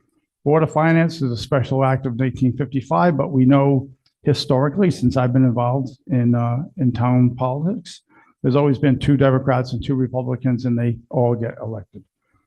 Economic Development, as I just mentioned, is the same as the Board of Ed. The registrars is the same, and the Board of Assessment Appeals is the same. So my question is this proposed ordinance change also going to clear up some of the questions concerning filling a vacancy that happens between elections? Is this proposed ordinance change only meant for the Board of Education, or will it be looking at other boards with a similar voting scenario? Should we appoint a bipartisan committee to study how we vote and then roll out any changes next year? If the Board of Selectmen votes to send this to a proposed changes to a town meeting, the proposed ordinance would be needed to be looked at by our town attorney, and the town attorney should be present at the town meeting to answer questions. Summary is, this all needs to be completed by May 1st to have it affected for the 2025 November elections. As we are trying to fast track something that needs to be properly vetted out, we hopefully stand and will hopefully stand the test of time without near future amendments. As you can see, I am not sold on doing anything quickly. To quote a member of our current Board of Finance, there's always time to do it right. And that's signed by me, sent back to Jim. So that's where I stand on this. I'm not opposed to sending this to a town meeting if that's what we decide to do. I am opposed to tracking anything, especially something that should have as much respect as a town ordinance. We don't want to go back and change ordinances every 3 or 4 times, every 3 or 4 years rather. And we find that there's always side effects when you change something, things that people didn't think about. Oh, I didn't think that was going to happen. And then we do it, then it happens. And now what? 2 years down the road, we're trying to think about how do we correct the mistake? How do we go back? I think it should be properly vetted out. And I would like to see a bipartisan committee represented by independents, unaffiliates, Democrats and Republicans together, 6 to 8 people, and study this and then have it roll out for the 2027 election, because the 2026 is not municipal elections, it's state and federal, so a state rather. So that's my opinion on it, but I'd like to have your opinion, Nicole, and your rebuttal if you'd like, Brooke. So I think like everybody I've spent the last couple of weeks thinking about this, and I will be honest, the Board of Selectmen meetings have been much more spirited than just Bob, Brett, and I sitting in a room with Suzanne and Judy and John for the most part. But I have gone back and a little bit back and forth, more in trying to understand the consequences. So I think the conversations, I clearly hear you say we don't currently have a balanced board structure now. And I understand that. I think one of my anxieties and fears is that if we move away from our current structure and we move to voting for the full number of seats that are up, one of the consequences that I feel is that we could end up with a board that may appear to be in line with our statutes, however, contain too many what I'll call like-minded people. And I think to Judy and Winona's points on both the Board of Ed and the Board of Finance, right now there are a variety of people with a variety of beliefs, and I think that it works because it's checks and balances. So I think one of my unintended consequences that I worry about is having too many like-minded people. We may not have more than 4 Republicans or 4 Democrats on the board, but we have a couple of unaffiliated or independents that certainly lean towards one side or the other. That could create too many like-minded people on the board. So that's just one of my concerns. As I was trying to put all the different scenarios together, like Judy, of what could happen, I hear from the people that are in favor of this ordinance change that the people should be able to choose who they want to be on that board based on how they identify with their beliefs. But I want us to consider the consequence of, and I would never have even considered any kind of ordinance change unless it did put in writing a limit to how many of one party can be on it. However, if the people in North Stonington vote their preference and truly their voices are heard, and it is all one party, we then have to go back to those other people after the 4 are chosen from one party. Let's just say it's 4 Democrats and we've reached the Democrat limit. Now we have to go to people that actually ran a campaign, possibly used their own money, put themselves out there, and we have to say, hey, I'm so sorry that you got the most votes or you got enough votes to win, but we can't let you be on the board because our statute says that we can't. But that happens already on other boards. We've had it multiple times where that happens because that's what an election is on any level. I understand, but the rationale and the reason of wanting to put this forward is so that the people of North Stonington can put forward and they can vote their preference. And I don't see this ordinance change truly making that happen in certain circumstances. And it could be an unintended. So if that is the case and we have that situation now, then what is the point I of mean, changing? we had it for the selectmen's race a few years ago, right? Yeah. Or we had it for planning and zoning, something. So all I'm saying is that rationale in support of the ordinance change, to me, truly isn't making things better for people that may not get. You may tell an independent or an unaffiliated run, you have a chance now with this new ordinance, but oops, you got a lot of votes, but we can't put you on the board because of one reason or another. Well, that wouldn't happen with an unaffiliated or independent. So Because an they're- independent is a member of A a party. party, correct? Correct. So would the statute not hold true if 4 independents Yeah, got the vote? yeah, you're right. If 25% of the independent party in North Stonington got on one board, yeah, that would be the case. But it's more for, so some people identify, they think they're unaffiliated, but they click independent because they aren't aware that's a party. But yes, you're right on that level. But also regarding the parties, I do worry about a time and not too far off when the endorsed candidates from parties, depending on who makes up that party, you could have far right, far left people as your endorsed candidates without any voter participation, at an election. And you have far right, far left that never get anything done and don't represent the people, but they represent the party that put them there. In the 20 members on the board of, on the DTC, and how many people show up at the RTC, and you have far right, far left that never gets anything done. This allows you to have a voice in saying, you know what, I don't want to vote for that person. I'll vote for 3 of those people.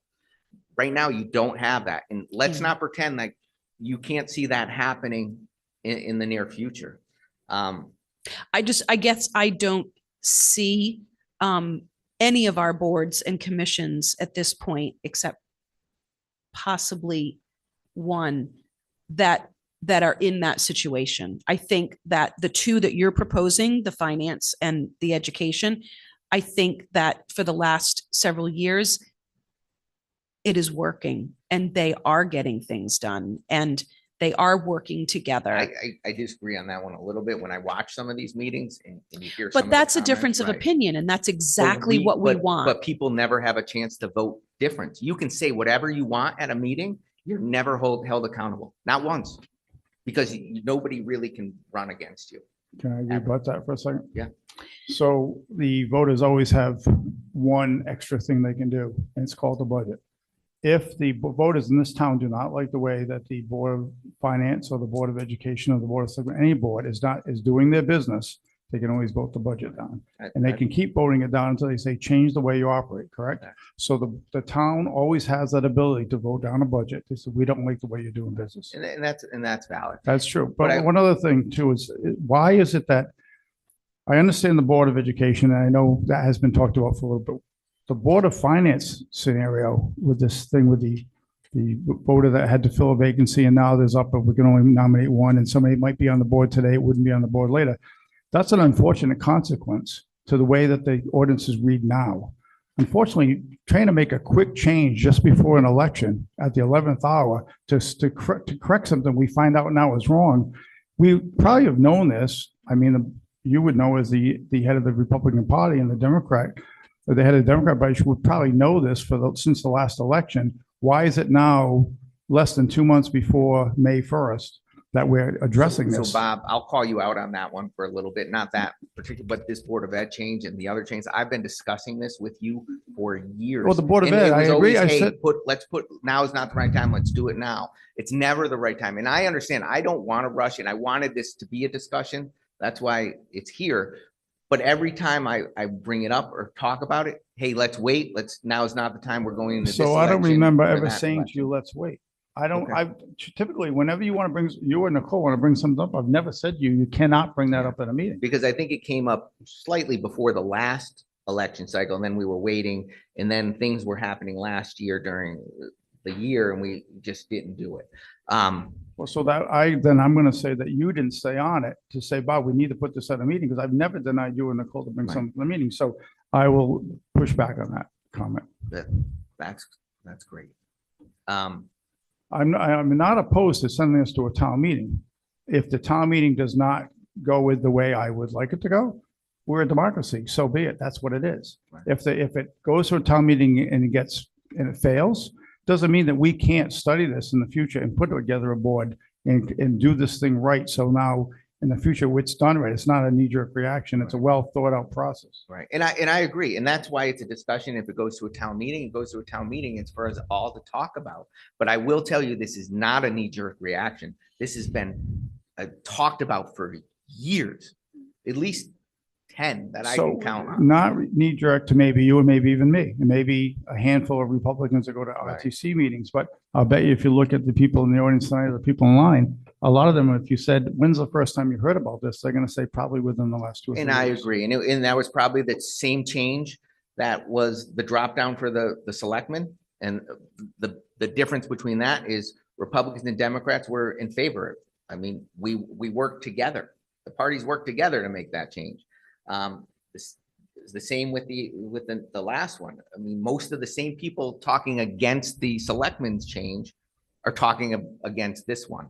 But it is about a discussion. And I do worry that we're in a fallacy to say that it's a balanced board. So No, I think that so you've would you- corrected so people would on you, that. as the DTC vice chair, say you're not going to run someone this election for the vacancy spot that you have the right to run someone for on the Board of Education to keep it a balanced board.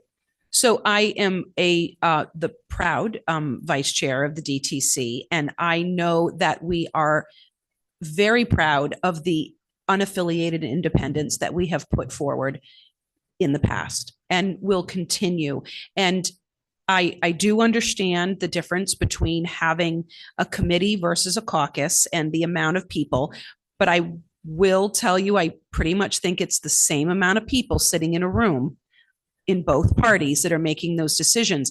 And again, from a DTC perspective, we hold interviews, we ask questions, we have really thoughtful discussions with those candidates. and we make the best choice that we can.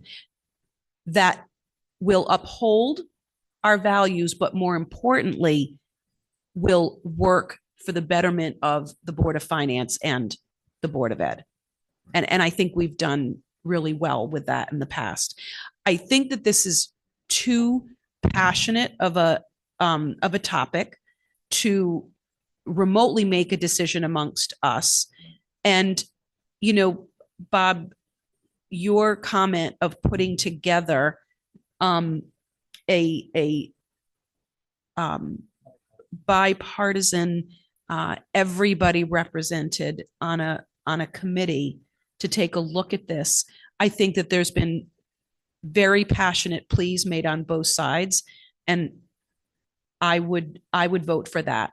I would vote for putting together a somewhat short-lived committee. I don't want it to drag on. And I think that it would be helpful if that committee brought forward to a town meeting their findings. So I have a problem with that as being a bipartisan board, because it's against everything we're talking about as opening up to the election. So we're asking Republicans and Democrats. No, Republicans, Democrats, unaffiliated, and independents to serve on a research board to investigate everything about the ordinance change and to come back to the Board of Selectmen with what kind of findings would you ask them to come up with? I think to Judy's point, different scenarios. What are the consequences? What are the benefits? What are the consequences? What are some of the unintended consequences that might happen? And I know we've discussed that to some degree, but Sarah is the only, no, I'm sorry. We've had two unaffiliated and independent people come forward. I'm not, I don't know, people did not specifically say what their party was. So I don't know if if there were many others.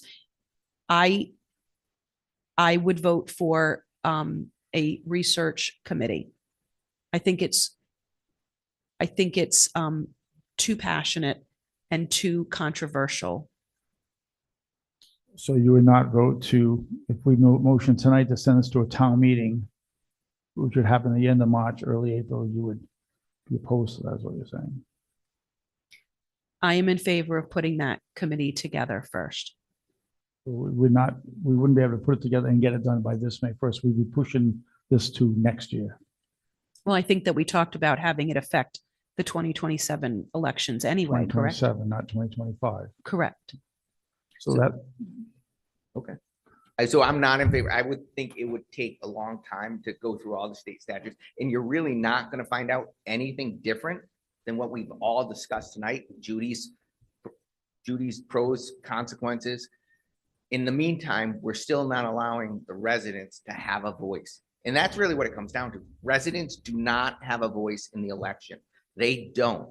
The way it stands now, you come out of party endorsement, you're automatic, almost 99.9% on that board without any talking to residents, without any expressing your beliefs.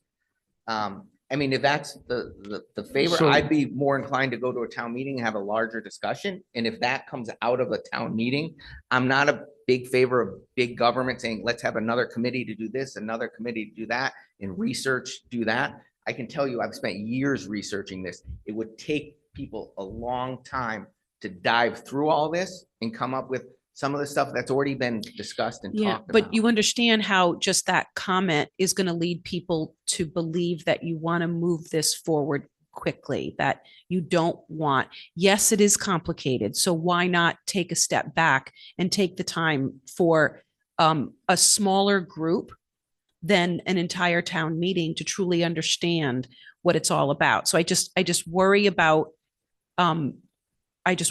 your comment of it's going to take too long, because that's going to lead people to believe that we want to just push it through quickly. So I understand that, but what's interesting is we didn't do that for the first selectman, the CEO of the town, but we're doing one for where people have a choice, they had a choice to vote for one over the other, because there's only two people running, sometimes three, but they only get one because it's one seat.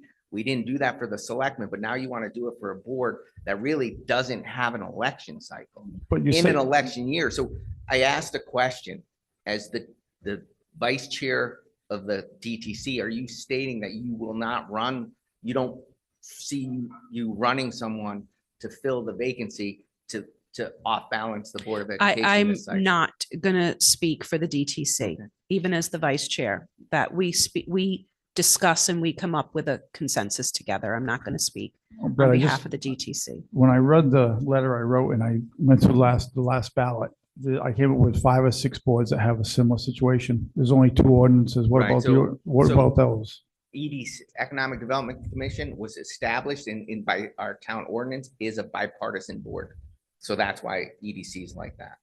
So but again, 4 people run, you vote for 2, but all 4 get on. Right, because in our in our town ordinance, that's how it was. But why is it voted. right then, but not right on the Board of Ed? Why is it right for one board, but not another? Because we never voted on it for the Board of Ed. So The wouldn't Board of it Ed make- isn't a balanced But board. wouldn't it make sense to have a bipartisan committee who would still have to come to a town And meeting we and get might a as well vote? start a charter committee and look at chartering the town. It's I the same, think- same No, process. I don't think it's the same at all. A charter is a whole different ballgame than doing a bipartisan committee on one thing. And why wouldn't something like this be important? This isn't just putting together a committee because we want to, build something or tear something down. This is a committee that gives you the direction of the town for the far-looking future, right? As far as the way we're going to vote. Ordinances should be very important. And I think the people who came before us thought they were. And I don't think we should just be changing it because something isn't working our way. Again, I would I vote don't tonight think to it's send not it. that it's not working any I would way. vote That's- tonight to send this to a town meeting on March 31st. However, and the results of that town meeting would be what they would be. I would hope that at the town meeting, we would decide to put to rest for now, table it, and create that bipartisan committee to move forward. I'd be in favor of that.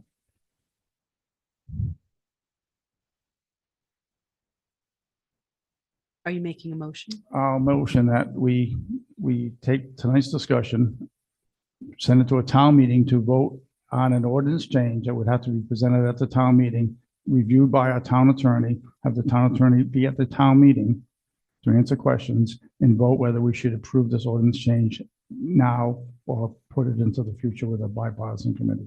I'll second that. So we have to have the ordinance present and also the alternate of, or should we send it to create a bipartisan committee to study this in the future? I have to make sure the town attorney, that's okay to do it that way, but it may be just this ordinance, yes or no, I'm not really sure. So we'll discuss the motion, right? We can table this tonight if we had to. We have another meeting on the 18th, so it gives us time to do a town meeting on March 31st, but we couldn't go past February 18th because now we're getting too far in, because you have to advertise it and so on, so. So I just want to be clear, though, your motion is moving it forward to a town meeting. As an ordinance change, yes or Correct. no?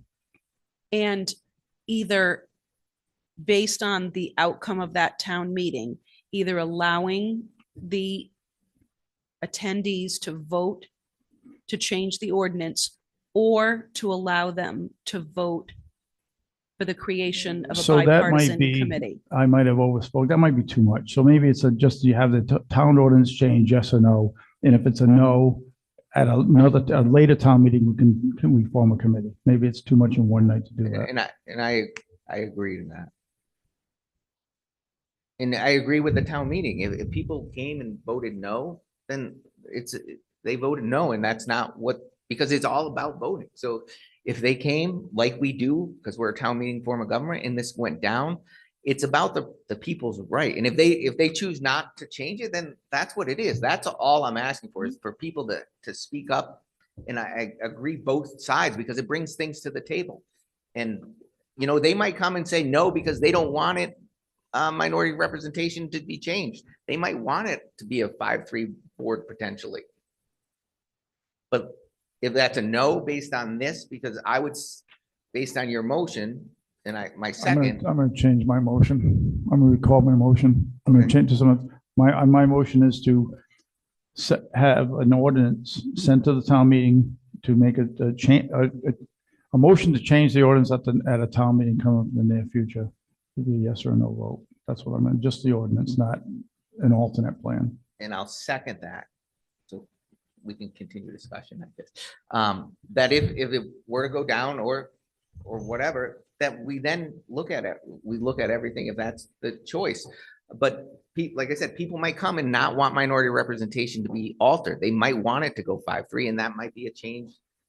People might vote no for that reason. We don't know until we get more people there speaking that this is the ordinance and it's publicly noticed. So I will, I am in favor of the creation of a committee first. However, I've said in many of our meetings that one of the reasons that I feel better during a selectman meeting is that when we move things forward, we're moving them forward for the town to decide what to do.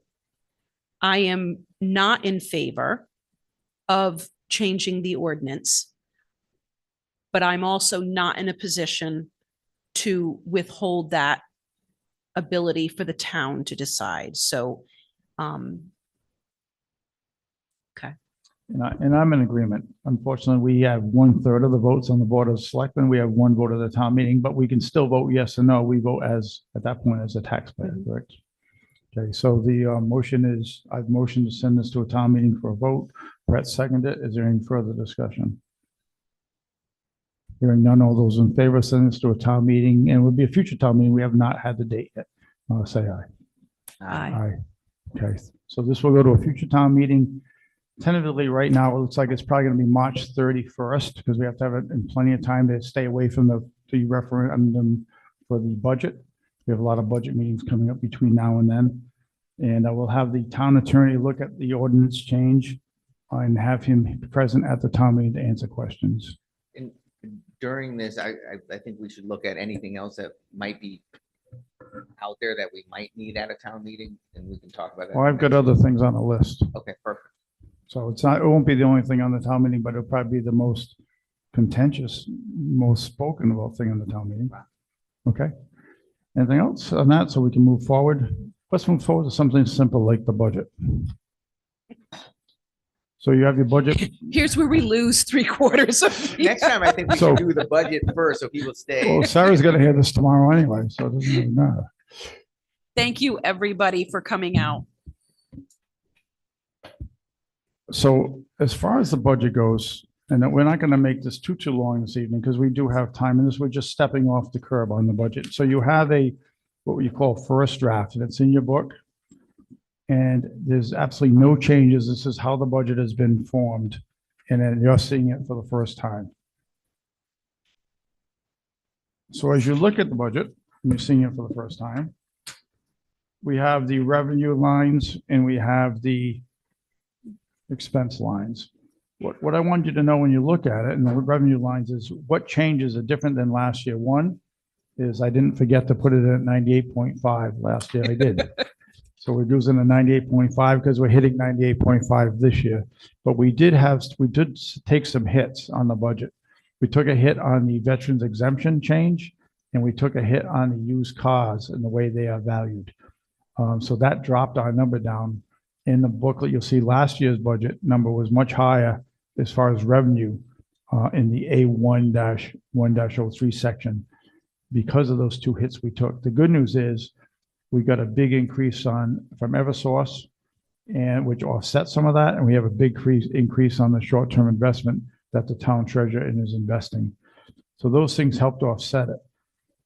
Two other things that happened. One thing is a positive is the school tuition went way up. We're having a $205,000 increase over last year.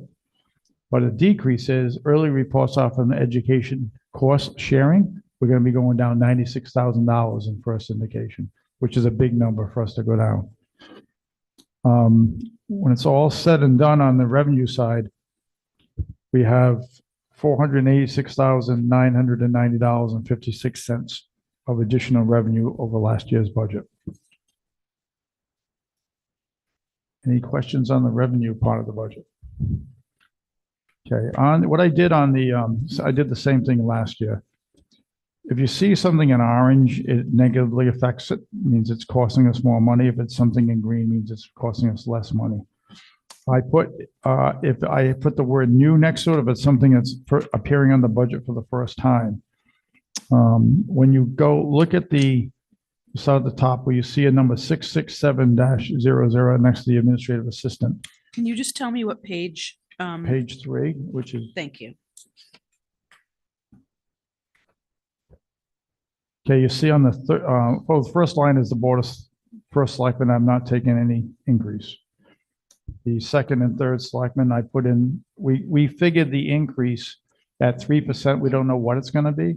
This spring, we're negotiating with both unions, talking to the town labor attorney. I think that the average seems to be somewhere around a 3% increase. So we're using that for now because if we don't put anything in there, we're going to get stuck if there is one. So we put it in there. If it's less, we can lower it a bit. If it's a little bit higher, we can raise it a bit, but at least we're close. You'll see there's a notation next to the administrative assistant. There's that's $667 on top of the 3%. The reason that is that was a stipend that she was getting because of doing minutes, but also her availability. You know, we've had to call her when we're not getting on a meeting. I must receive 8 to 10 emails a weekend from Jen because she's getting an email to the selectman email, not the first selectman email. She's on vacation. She's sending me emails. So this was a stipend that Suzanne felt, why are we doing a separate stipend? Why don't we just put it into her salary and be done with it? So it makes it cleaner that way. So her increase is the 3%, if that's what it ends up being, plus that stipend is going to be pushed into her, which is already in there, pushed into her salary amount. Bob, on that one, is there, I know, you know, I go and find checks and I see what's happening in town hall. Is there any way that she's willing to extend her hours a little more? Not yet. We've talked about it. It's just, it's personal with her right now, where she is in her family life and her son going to school and so on. It might be something down the road, but as of right now, she's pretty happy with the 4 hours. But you could see a need for that. Based on I'd what say workflow? before Suzanne came on board, I definitely need, and she did. She spent a lot of extra hours helping us get through that black hole we're in. Suzanne's taken up a lot of that slack, and so is Melissa. So right now we have a pretty good team working with the hours we have. But I would think that down the road, if she wanted to extend her hours, I think we're definitely something we could look at because I think there's things that she could do that would help. But as of right now, I think she's comfortable at the 4 hours. But you're comfortable and Suzanne's comfortable not thinking you need more support? I'm comfortable. Now, the person comes in after me might find it not comfortable, but I'm comfortable. Okay. Suzanne, are you comfortable with support you have in the office? So as we go through and we look at this budget, I'd just like to know where, and I'm not saying anything might happen, but where, when we look at support staff and all that we're set. I think being in the town for 4 months, playing catch up and trying to get everything stable. I think there's always a need for extra hands because there's such a tremendous amount of work. Would I like to see extra hands? Absolutely. I think it would make my work week much more manageable. I guess we'll have to see how it goes. Once we get stable, then we can reassess it.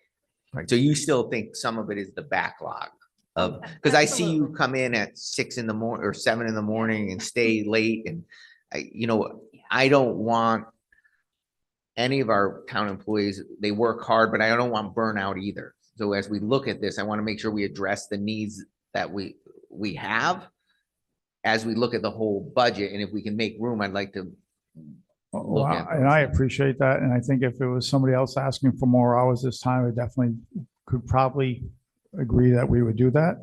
I do think a lot of this is the catch up that Melissa and Suzanne's doing. And I think that maybe that question would be better asked in another, 3 to 4 months. But right now, the grant part of it is overwhelming because there's so many deadlines we're trying to meet. Now we're starting into the budget season, and I think when we get after May and June, we get through the budget, we started the new fiscal year in July. Maybe that's what you can ask that question right again. and the reason I asked too is we used to have someone there full-time, and I understand that Jen might not be that person for full, but maybe that means you find someone for a few hours in the afternoon, do different things. So we're not backlogged and we keep things moving and totally different than what Jen does, but another support that might be needed as we look through that. And just keep it on the top of your head. I mean, the budget isn't final until a few months from now when we send it, but I'd like us to think about those things because in any career, there's burnout, and a lot of times it's because we don't have the support staff to get the things done, and we dive in and forget that we have a life outside of those things. I do appreciate your concern, and I will keep it top of mind and keep you informed on how it's going. The last thing I need to do is get Suzanne and Melissa burnt out, believe me.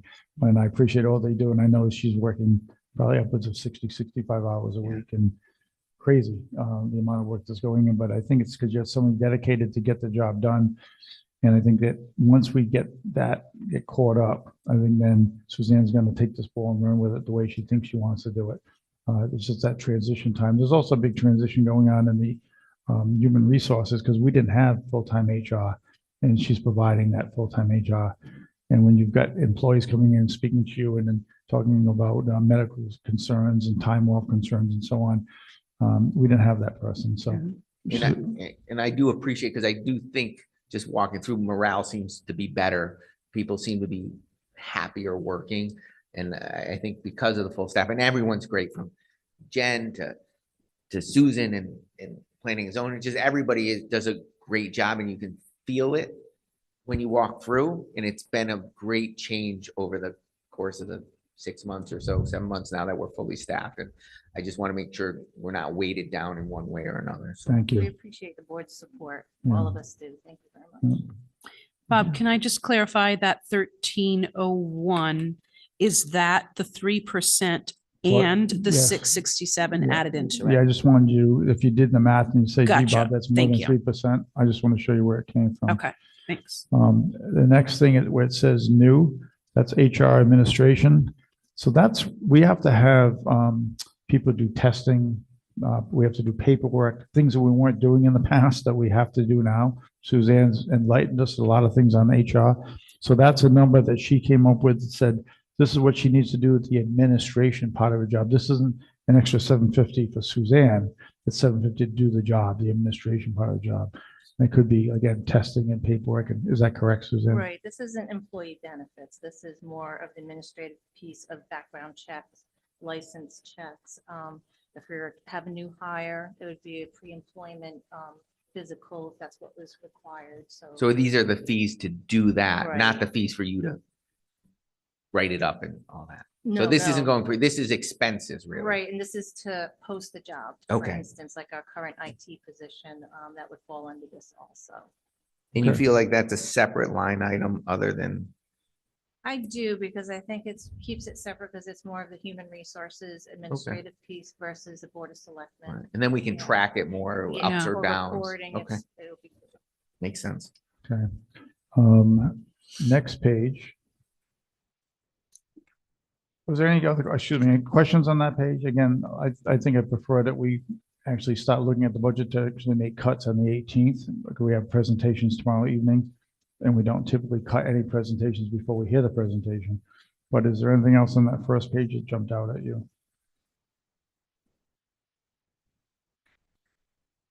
The auditing, did we get new quotes, or is that just based on? That's based on the typical escalation of what the audit has cost in the past, but this is the year the Board of Finance has to go out and put RFP out for new auditors. And is So- that split between the Board of Ed and us? Is that how it works? Well, I I thought? know I have it as B 3.01 auditing. It's under the Board of Ed's part of the budget.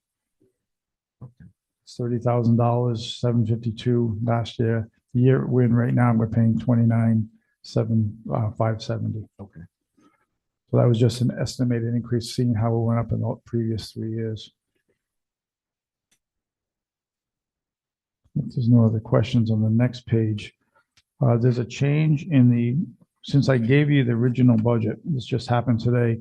We got a notice from Hartford that instead of being a $5,500 grant, it's only going to be a $5,000 grant. But this $5,000 on B10.04 is also offset. We get the $5,000 on the revenue side. So let me jump back there. I apologize.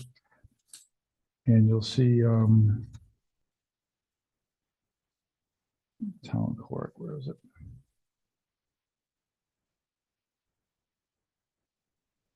See it, just spit it out. Town, it should say town clerk grant. Oh yeah, A 3.18, town clerk records restore grant, $5,000. So it offsets. I originally had this in as 5,500. I had to drop it to 5 with the email we received today. But one pays for the other, so it doesn't cost us anything.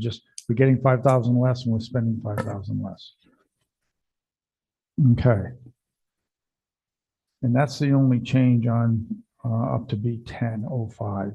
And you'll find back, one other change on B9.01 with everything that's going on. I've increased that from 10 to 20.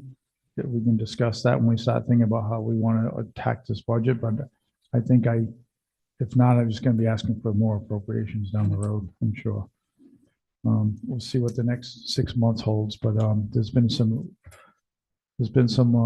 recent movement, not with more with the Mohegan than the Mashantuckets lately, if you've seen the paper. So we'll adjust that at another time. All right, next, I tried to, if you see that's on the spot, you see I like colors, right? So on the far left, it says it's in yellow. I'm telling you, if they're presenting to us on February 5th. If it's in that pink color, they're presenting to us on February 19th. So as we go through the budget, we'll know when that group's presenting to us. The only thing new there is this is something that the Economic Development, Recreation Commission, 1606, they added $2,500 for a capital plan subcommittee. That's something that I'll probably want to question when they give their presentation. So they're going to present that tomorrow Why evening. They need that. Tomorrow evening. And let's see if there's anything else that really jumps out on that page. We had some decreases. I went through this, Melissa, and I'll tell you, boy, being going through this, Melissa was so good because she itemized everything, and we have some big decreases in medical insurance, employee benefits, pension, and Social Security. And she had the numbers to back it up, so I'm confident with those. Those are positives for us. There's big increases in the registrars of voters, and they will be presenting on May 19th.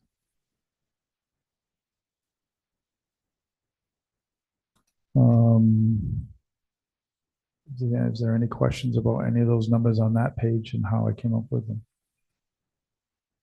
I know you just had this for a short time, and it's why I'm hoping that we can get more involved in this, and on the 18th, you'll have it for 2 weeks by then in one set of presenters.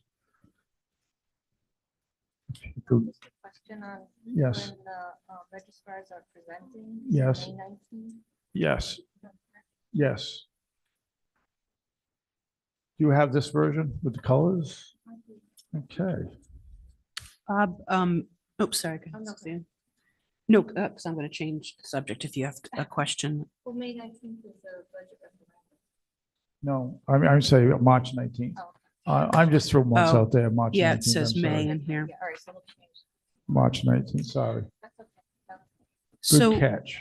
Bob, B16.06, the capital plan subcommittee. Yes. What is the $2,500 going towards? Well, that's, we're gonna have to wait for their presentation on that tomorrow evening, because I can't tell you 100% what that's for. It was in their budget request, but until they present tomorrow, I really don't know what it's for. Okay. But it was, everything that was requested, I put into the budget, and then we'll vet it as we get presentations or we discuss it. So I can't answer that question. Okay. One thing regarding that, so when I look at like the revenue, in the revenue, Are we talking about recreation? yeah, just So- so when they do present, we have that. Do we have In your, that revenue from the fees? is it in the, should that be, if you look at B16 in your booklet, There should be whatever they sent in for their budget request. All right, I'll review it. Oh, so I just had an aha moment. So I wasn't looking at the header of the rec commission. And I thought this was our subcommittee on the capital planning committee. And I'm like, Oh. what? That's a quick committee of volunteers. Oh. But this is a capital plan subcommittee for the rec commission. Yes, because Probably on the building that they want to. they brought up a building. That's Okay, what- all right, thank you. That was my bad. Did you say something about the revenue side on the rec commission, A Yeah. 4.01? Yeah, because we have the revenue from the 1099 people. I just want to make sure we put that in there. Well, they're showing it A 4.01 Recreation Commission revenue 93,600,000, which is Right, but we should have I think a separate, well, I guess I'd have to dive into that because usually when they do that, it's the revenue coming in from programs.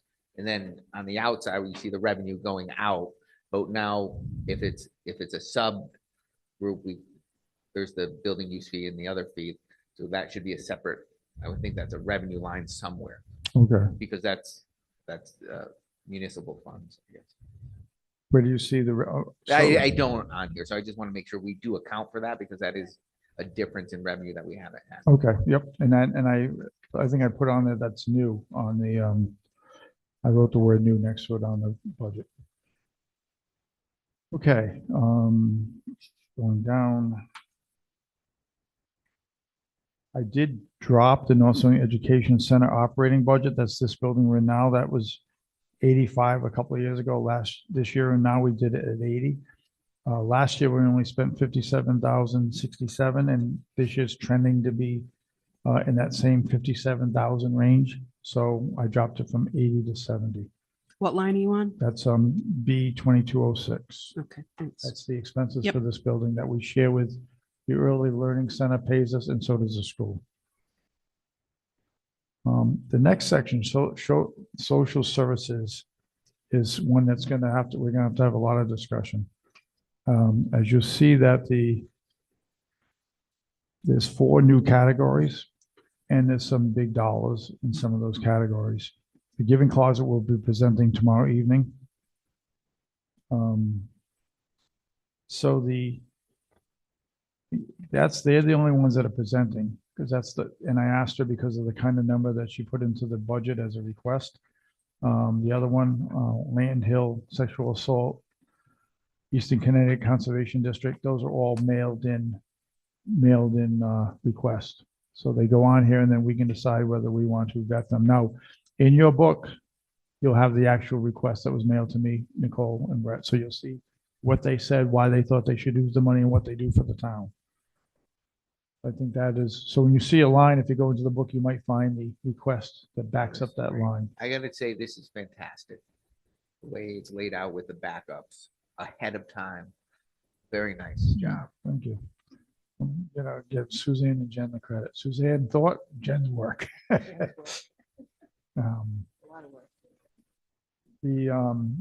lot of work up front, but hopefully it makes it smoother down the road. I think so. I mean, putting 12 of these bucket things together, because she's got the 8 for the Board of Finance for tomorrow, so. Make sure you bill it to the Board of Finance. On the information technology, so we have a range. We have a low to a high range, and we don't know where we're going to be on that, but 76.5 is the high range. But Suzanne thought, and I agreed with her, she'd rather have it at the high range and come off that if we don't offer that for the job and over budget, than have it at the low range and then have to offer more money and then we're already over the budget. So that was the thought process there. So that's the only reason why that went up $2,212. Now, my thought is, and I think you'll both agree with this, if someone comes to work for us, now this IT person is not going to come to work for us probably until sometime in March, early March, we hope, once we hire somebody. I don't think if someone's in their first 6 months of eligibility, first 6 months of probation, they should be eligible for the 3% raise. You know how our town employees, if the unions get it, then the town employees typically get it in most cases. Not all town employees, but some. I think that if someone's in their probation, they shouldn't warrant it. I think we've talked about this before, that we've run into those. then hired and then July 1st came and they get a raise, and I'm like, that doesn't happen in the real world. No. So we're trying to get back to real world. Okay, I like that. Yeah, so I see, I do listen to you. Sometimes. Anyway, so that's information technology. And the note on that is we have applications, and I think we have many applications, 5 credible applications. Suzanne's trying to set up interviews for next week now. I think Excellent. she's having a little trouble with Mike. Maybe you can help us out with that. Sure. Just trying to get him coordinated for the next, did you get back to you yet? So we're looking at His maybe, father-in-law's in the audience. Maybe he can put in. the oh, word. that's right. We're looking at Mike is going to be on the interview committee. Perfect. Thank you. Next, you might have to babysit next Monday or Wednesday. Okay, perfect. I know. Yeah, good grandpa. Dispatch, we're changing dispatch because we voted on that. We're going to QV, which saved the town $10,977. There's some big increases, and again, the volunteer fire company is going to come in on 2/9/19, ambulance on 2/19. And then Public Works is coming in tomorrow evening, and they'll do the Public Works and the transfer station tomorrow evening. So I can't really comment much on that until we do the presentations. I can, but I won't. What can you, the traffic cameras? Okay, I'm sorry. Sorry, B26.15. Yep. Flock, what is it? Flock traffic Yeah, so cameras? so we spoke quickly about these at one meeting. I think I mentioned it to you. I had been to a seminar. These cameras are, this company called Flock puts them up. They put them in all the towns. They're not for speeding. They're not for going through intersections. They don't take pictures of people's faces. They're strictly for the state police to solve crimes. If there's a hit and run, if there's a break-in and entering, if there's a murder, these cameras will track the car going down the highway. They're coming to speak at the Council of Governments meeting in, I think, February 19th. I was at their meeting about 6 months ago. They're $3,000 a camera, and there's a one-time only setup fee of $650. Then they maintain the camera. I'm looking to possibly get 2 on Route 2, especially with the Great Wolf Lodge coming into play in May. There's going to be more traffic on Route 2. We're also hoping right now, Norwich has them. Lisbon just put in 5. And the more towns that put these in, the more we can track a criminal going from town to town to town. So they're not looking for him in the woods of North Stonington. If they see that he's already left the state, he's in Rhode Island somewhere. So ultimately, if all the towns had these on the main roads, and again, these are not for traffic violations, they're not for speeding or going through a red light, they're strictly for tracing criminals. And there was one not too long ago that I think it happened in Ledyard, and because of the cameras, they caught the person in Norwich, because Ledyard and Norwich had cameras, and they were able to see the car travel. They're so intricate that, let's say they know they don't have a license plate on the car, but they know it's a gray sedan with a bumper sticker on the back. No matter what the bumper sticker says, this camera will then look at every car that went down that road that's a gray sedan with a bumper sticker on the back bumper until they can zero in on what the car, closer and closer to what the description is. Jason McCarthy is all about this. Of course, anything that helps him do his police work, he's about this. And the Lieutenant Pritchard at the Troop E is also about this because it helps them solve crimes. And to me, it's not a lot of money at $3,000 per year per camera, and them 2 cameras, especially with what's coming in May with the increase of traffic on Route 2. So we're going to have more people in town that have never come through town before. So it's just on here. It's something that we can discuss. Mm-hmm. We don't have to approve. I'm just going to say it's on here for now to have discussion. Is it a 6,000 a year? So Or so the first year is 6,000 plus 650 a camera, and then it's 3,000 per camera per year after. So if we have 2, it's 3,000. If we had 1, that's 6,000 for 2, 3,000 for 1. To purchase?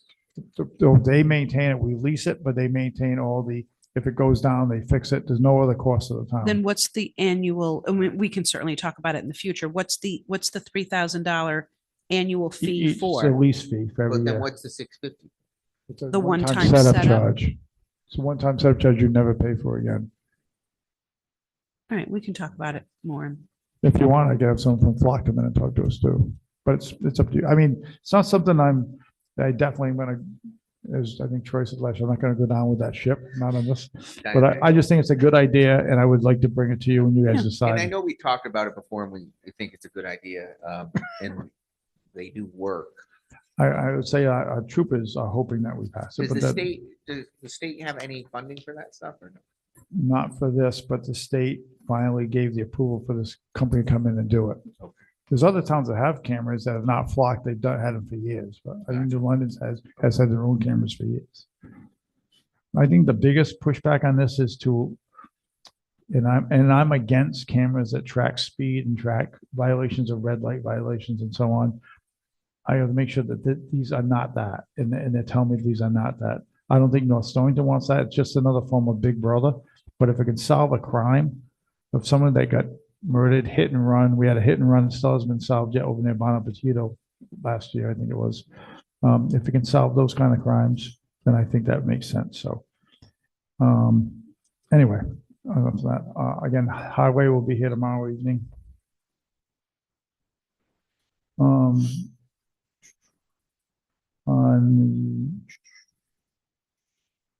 what do I look at here? Miscellaneous, the Wheeler Library will be in on 2/19, February 19th. And then you see they have an increase. Did you get the email I sent to you from the library the other day? Probably. Did you get it? Yeah. Okay, so what they're doing is they're actually postponing their ask. Yeah, I was just going to ask you what's So the what they did, status?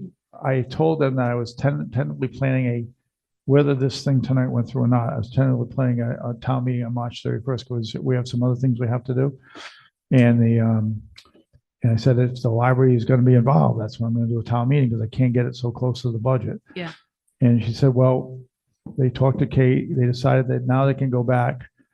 They can forget the first quote, the first $1 million grant they have, go back for a $2 million grant.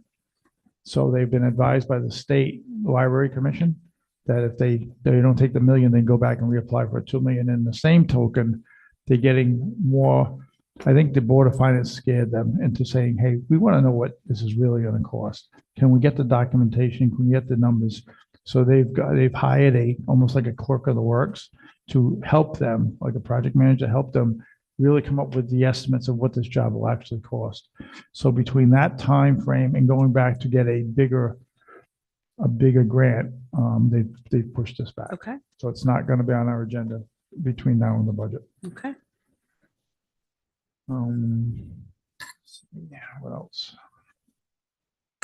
Land Use Department will be presenting tomorrow evening. What line item is that? D34. Oh, But can I just I ask do want to on- go back to one. I'm Yeah, sorry. can you just go back to page 5 for a second? Sure. Um, What line? B30.08. Okay.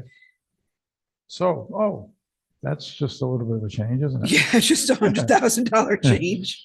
So, Is this like moving things to capital school? yeah, so the capital committee got together and we decided that the town was going to finally admit that the school buildings are town buildings. And we talked about that. Over the years, we've always just said, I let the Board of Finance pay for it, or Board of Selectmen rather. And we realized those are our buildings. And as a landlord, if you consider the school a tenant, as a landlord, we have certain things that we have to do. But also it comes with some of that is called maintenance too. If you need a new roof or a new window, where does the town fall? Where does the school fall as far as responsibility? The school has $236,000 in their budget as of right now for maintenance. I went through that line by line with Alan, and we came up with about 100,000, which I could conceive as the town money. But if that's the case, then there's should go from 236 down to 136. Yeah. It's like a seesaw, right? So I want to present our budget eventually to the Board of Finance two ways, one with that and one without it. Because if we're at a very fiscally responsible budget at the same or less of an increase than we were last year, but this 100,000 is putting us over that, I want the taxpayer to know why. Yeah. They're still paying it, but it's coming out of Just this in a pocket different versus this bucket. pocket. Exactly. All right, thank But you. that's what that's for. And that, we can negotiate that number. I just put that number in because that's what we came up with. First glance, going through a list of all their maintenance. Like one of their maintenance lines was wood chips for the playground. I thought, there's no way the town's gonna pay for wood chips for the playground.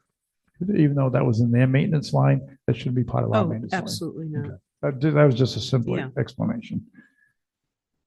But on B30.05, which I thought is where you were going, that's what I talked about with Winona earlier Oh, this yeah. evening. Yep. It's on the Southeast Transit, and we were able to grab that 12,794. We were able to grab 6 more months of rides. We said I had spoke to the main rider. She understands the situation with the town. When you divide that out by the number of rides, and it's in your book, by the way, comes out to about $42 per Yeah. ride. And if there's any other questions, other than that, that's about where we ought to start. We'll have presentations tomorrow evening. I'm going to get all 12 of us at these tables. And I already talked to Mike, and we will call it a joint meeting on the 19th. My mistake. He sent the agenda. Didn't even occur to me that it didn't say joint, but we'll have it as a joint meeting. But we'll still sit up here at the tables tomorrow evening, and we might have to fit all 4 of us over here somewhere. We Okay. can put the other 8 over here. So, Brett, do you have anything for me on this? No. So that's where we are. You can see, if you see Jen, you can thank her. Next time you see Suzanne, you can thank her. It's for putting amazing. this booklet together. And each time we make changes to the budget, there'll be a new draft of the budget. So we draft 2 next time and so on. Last year, we had 6 different drafts of the budget. Excellent. Okay, where are we on the agenda? Old business. Anything else on this? We have tax refunds, I'm sorry. I don't have those in my, do I have those? I do. I got them here. So. I'll make a motion to approve tax rebates in the amount totaling $2,271.29 to Aaron Drake, Martha Brewster, Randy Winslow, Donna Fedors, Timothy Cochran, Garden Homes Management, and Wayne Collins.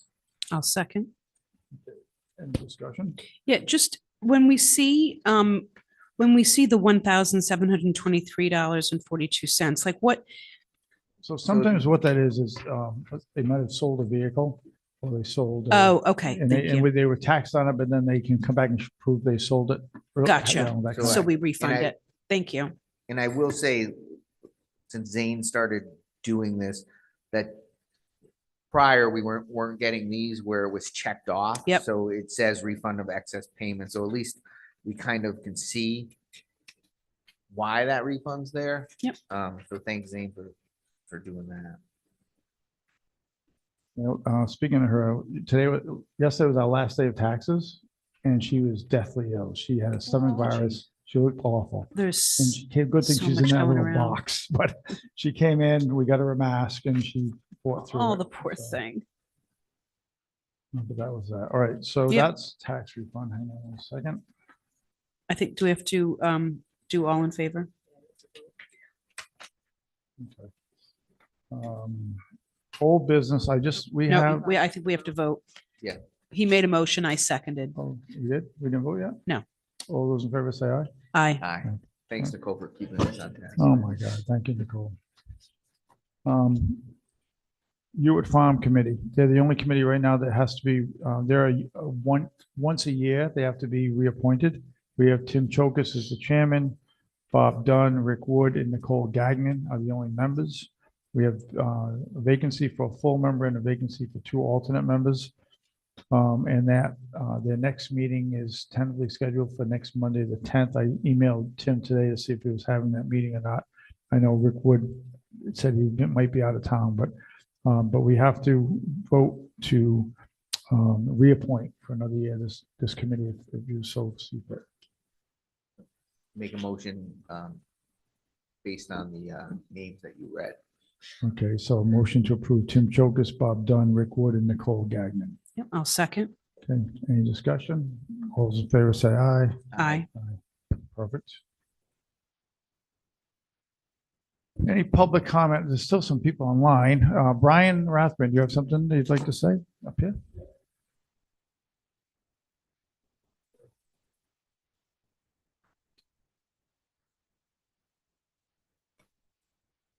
I know you voted on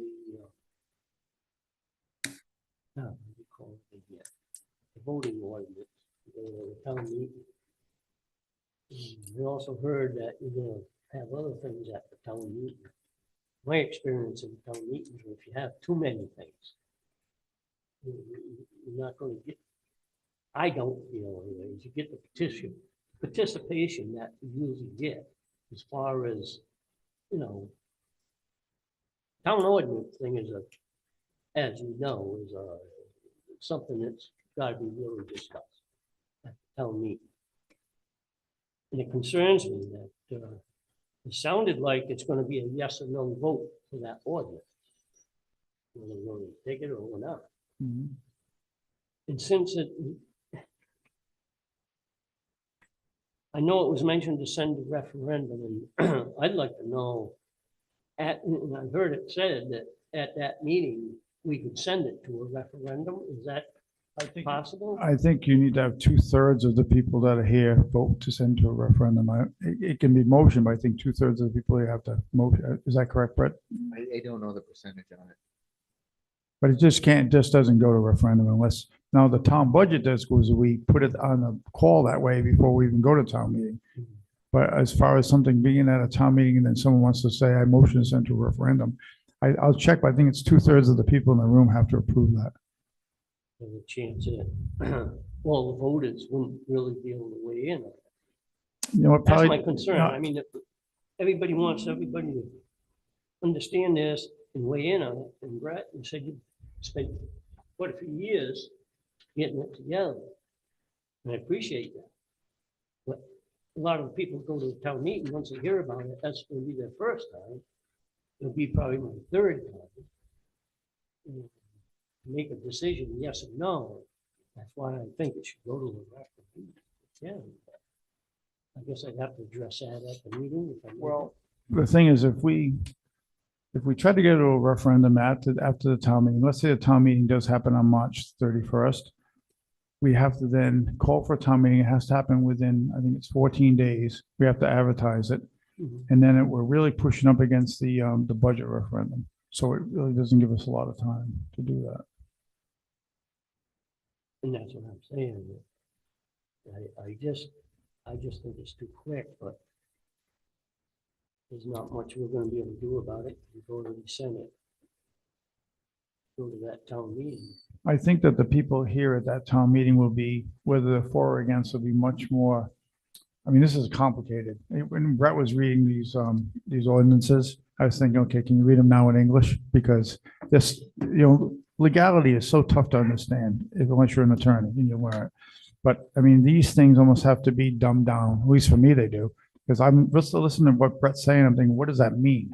So I'm sure I'm not the only one in that boat that doesn't always understand the legalese that's put into these things. So it'd be nice to have them a little bit clearer. I know maybe there's a certain amount of this type of language that has to be there, but I think maybe a little bit clearer would be better for me and for the rest of the people. But so usually the language is just like that. So like I said, that's from another town, and it's basically based right off the state statute.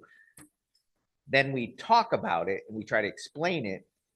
But sometimes when you explain it, they're worried that what you're saying isn't what's really in the ordinance. So it's a catch-22. So you try to explain what it really means, but the ordinances, most of them are written to that point.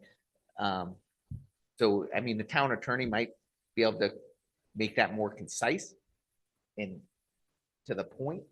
Yeah. But it comes into the explanation. But like I said, I try to, every time we do these things, and no matter what the ordinance is that we've worked on throughout the years, whether it's a voting ordinance or something else, we try to base it on state statute and an ordinance that another town has already had in place that was vetted and meets the requirements necessary to be legal. So that's where a lot of these come from. And I will say our ordinance are at least a little more readable than the state statutes that Brent dug through a lot Looked of. up state statutes Yeah, before. it is. And, You it, gotta and, it's, feel so and that's don't be a why, lawyer. you know, to your point, I wanted it more of a discussion because I don't want it to feel like it's one side. And that's why we changed some of those things, because that's what it is. It's about what we all want as a community. And that's why the town meeting, to me, still is one of the most purest forms of our government, because you're here, you're listening, you're actually understanding what you're voting on. And I think that's so important. I think it's our job as elected officials in any board or commission to get as many people to town meetings as possible, because that's where you really find out what you're voting on. You and I both know how many people come in to vote, how many times I've been outside for, whether it's the school building project, whether it's anything, they come in, they vote, and then they come ask the questions outside. And you're like, please ask those questions before you vote. And that is one of I think Bob brought it up, the concerns when you vote on things like this at a referendum, that people don't take the time to really get all the information. And that's why the town meeting, we talk about it, we discuss it, you hear pros and cons, and then we make an educated decision based on that. Will that proposed ordinance be available for everybody? Yeah, so that will advertised? have to be advertised. So once the town attorney can tweak that, that'll be out there for everyone to read. And that's why I brought it here for us to discuss, in case during that discussion, Nicole wanted something changed on it or said, hey, I'm more comfortable with this. And that's why I changed it from the original ask, because when I brought up the original one, it was really about people's voting. I want you to have the choice to vote for the 4 candidates. So during the discussion, it came out, people are concerned about the minority representation, not more than one going to that 5-3 vote. And that's why I put that in there based on the discussions we had. And that's all we can do, is try to adjust it that people feel comfortable in what they're voting for. So at the town meeting, that's where we hash those kind of things out even more.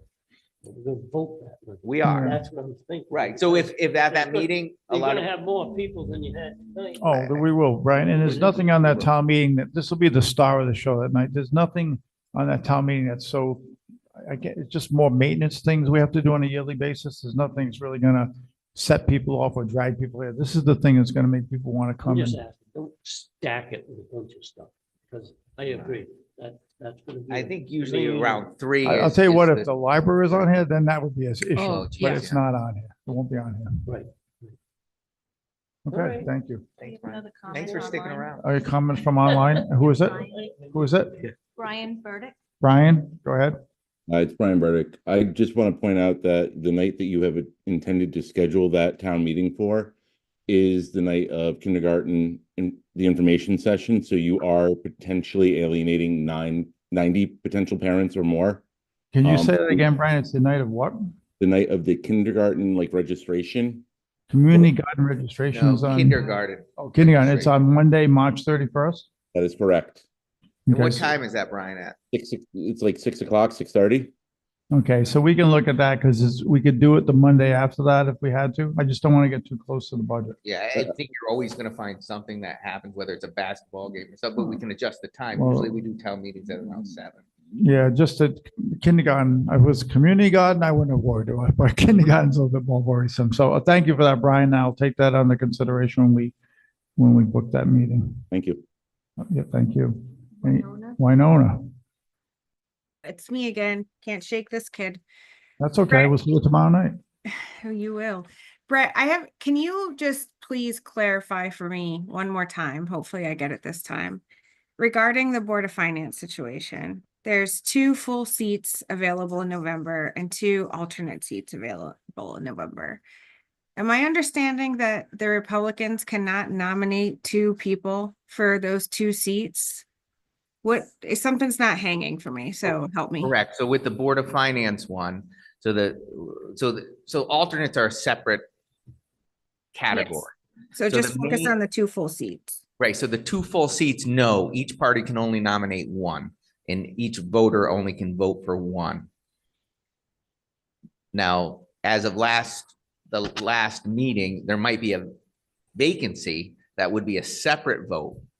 But that, as it stands right now, with the 2 seats that are up, each party can only nominate one and the residents can only vote for one. So to be clear, that is the crux of this issue for Board of Finance is each party can only nominate one Correct. person, and there's 2 seats that are up. Yeah, so just for clarification, and Brent brought this up, and let me I'll read it for you so you kind of understand. And I can, Wynonna, I can email it to you too, so you have a copy of it. But basically, it talks about the votes in 6-year terms, but then the last line of the state statute is, at each such election, no elector shall vote for more than one member of said board for the same term. So the 2 spots are for the same term. Okay. So it's a 6-year term. You can only nominate one, only vote for one. Thank you. I appreciate that, Brett. Brent asked me to read it again, so it is House Bill. Yes. It says the last line is, at each such election, no elector shall vote for more than one member of said board for the same term.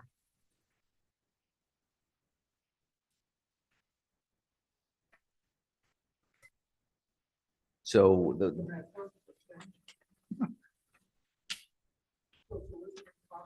yeah, public comments are still open. Wynonna, are you all set? Yes, thank you so much. Thanks.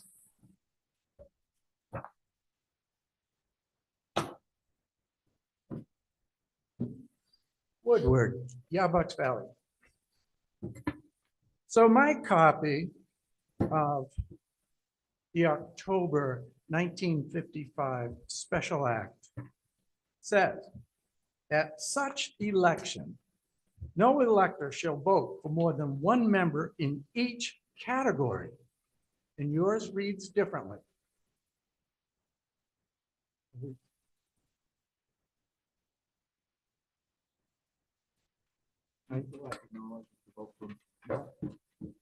So the last line here. At each such election, no elector shall vote for more than one member of said board for the same term. Oh, okay, I'm in a different place. But that wasn't my, well, it wasn't. Because I didn't catch the read. But I have a couple of questions. So your approved resolution tonight brings this to a town meeting to approve, to discuss, and take a vote, and either thumbs up or thumbs down on these 2 proposed ordinances. And if it goes down, it's disapproved, then what happens? It's disapproved. And we might start a committee to look at all Okay. the voting. To make sure. I'm looking for these facts in case I choose to publish something. Oh, I love you. Who knows? Okay.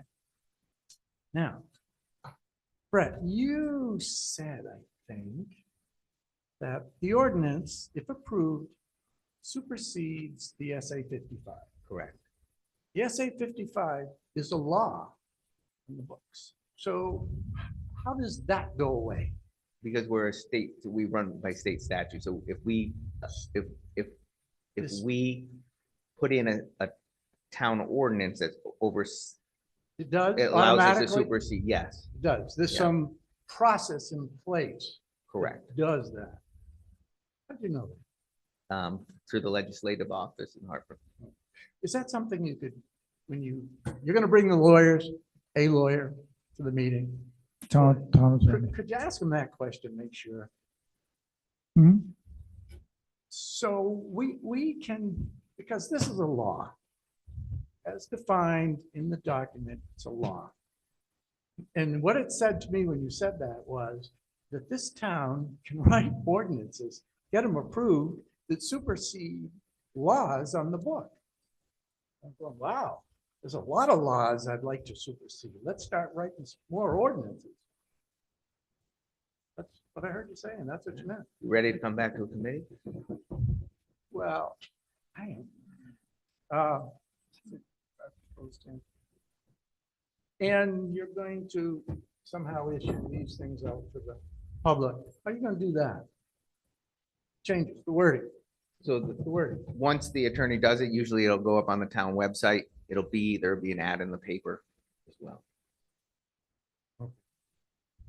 And those guys don't need to write this in this legal ease form. It's awful. That's what you heard. Brian said it. Everybody says it. Bob says it. The guys, the internet is a wonderful thing. And those people that are writing and producing for you to use wills and estate planning, they have taken words like this that were typically in wills and state and made them nice and easy to understand. So I urge you to get your lawyer to do what you want to do. Oh, oh. That's only so I can understand. Well, I understand that, but you think you're unique. Well, you're not. There's tons of people that don't understand. No, I have to read it 100 times Yes, before I go and- through all these things. And having done a certain amount of homework on this, I will be prepared to make a choice at that meeting based on whatever.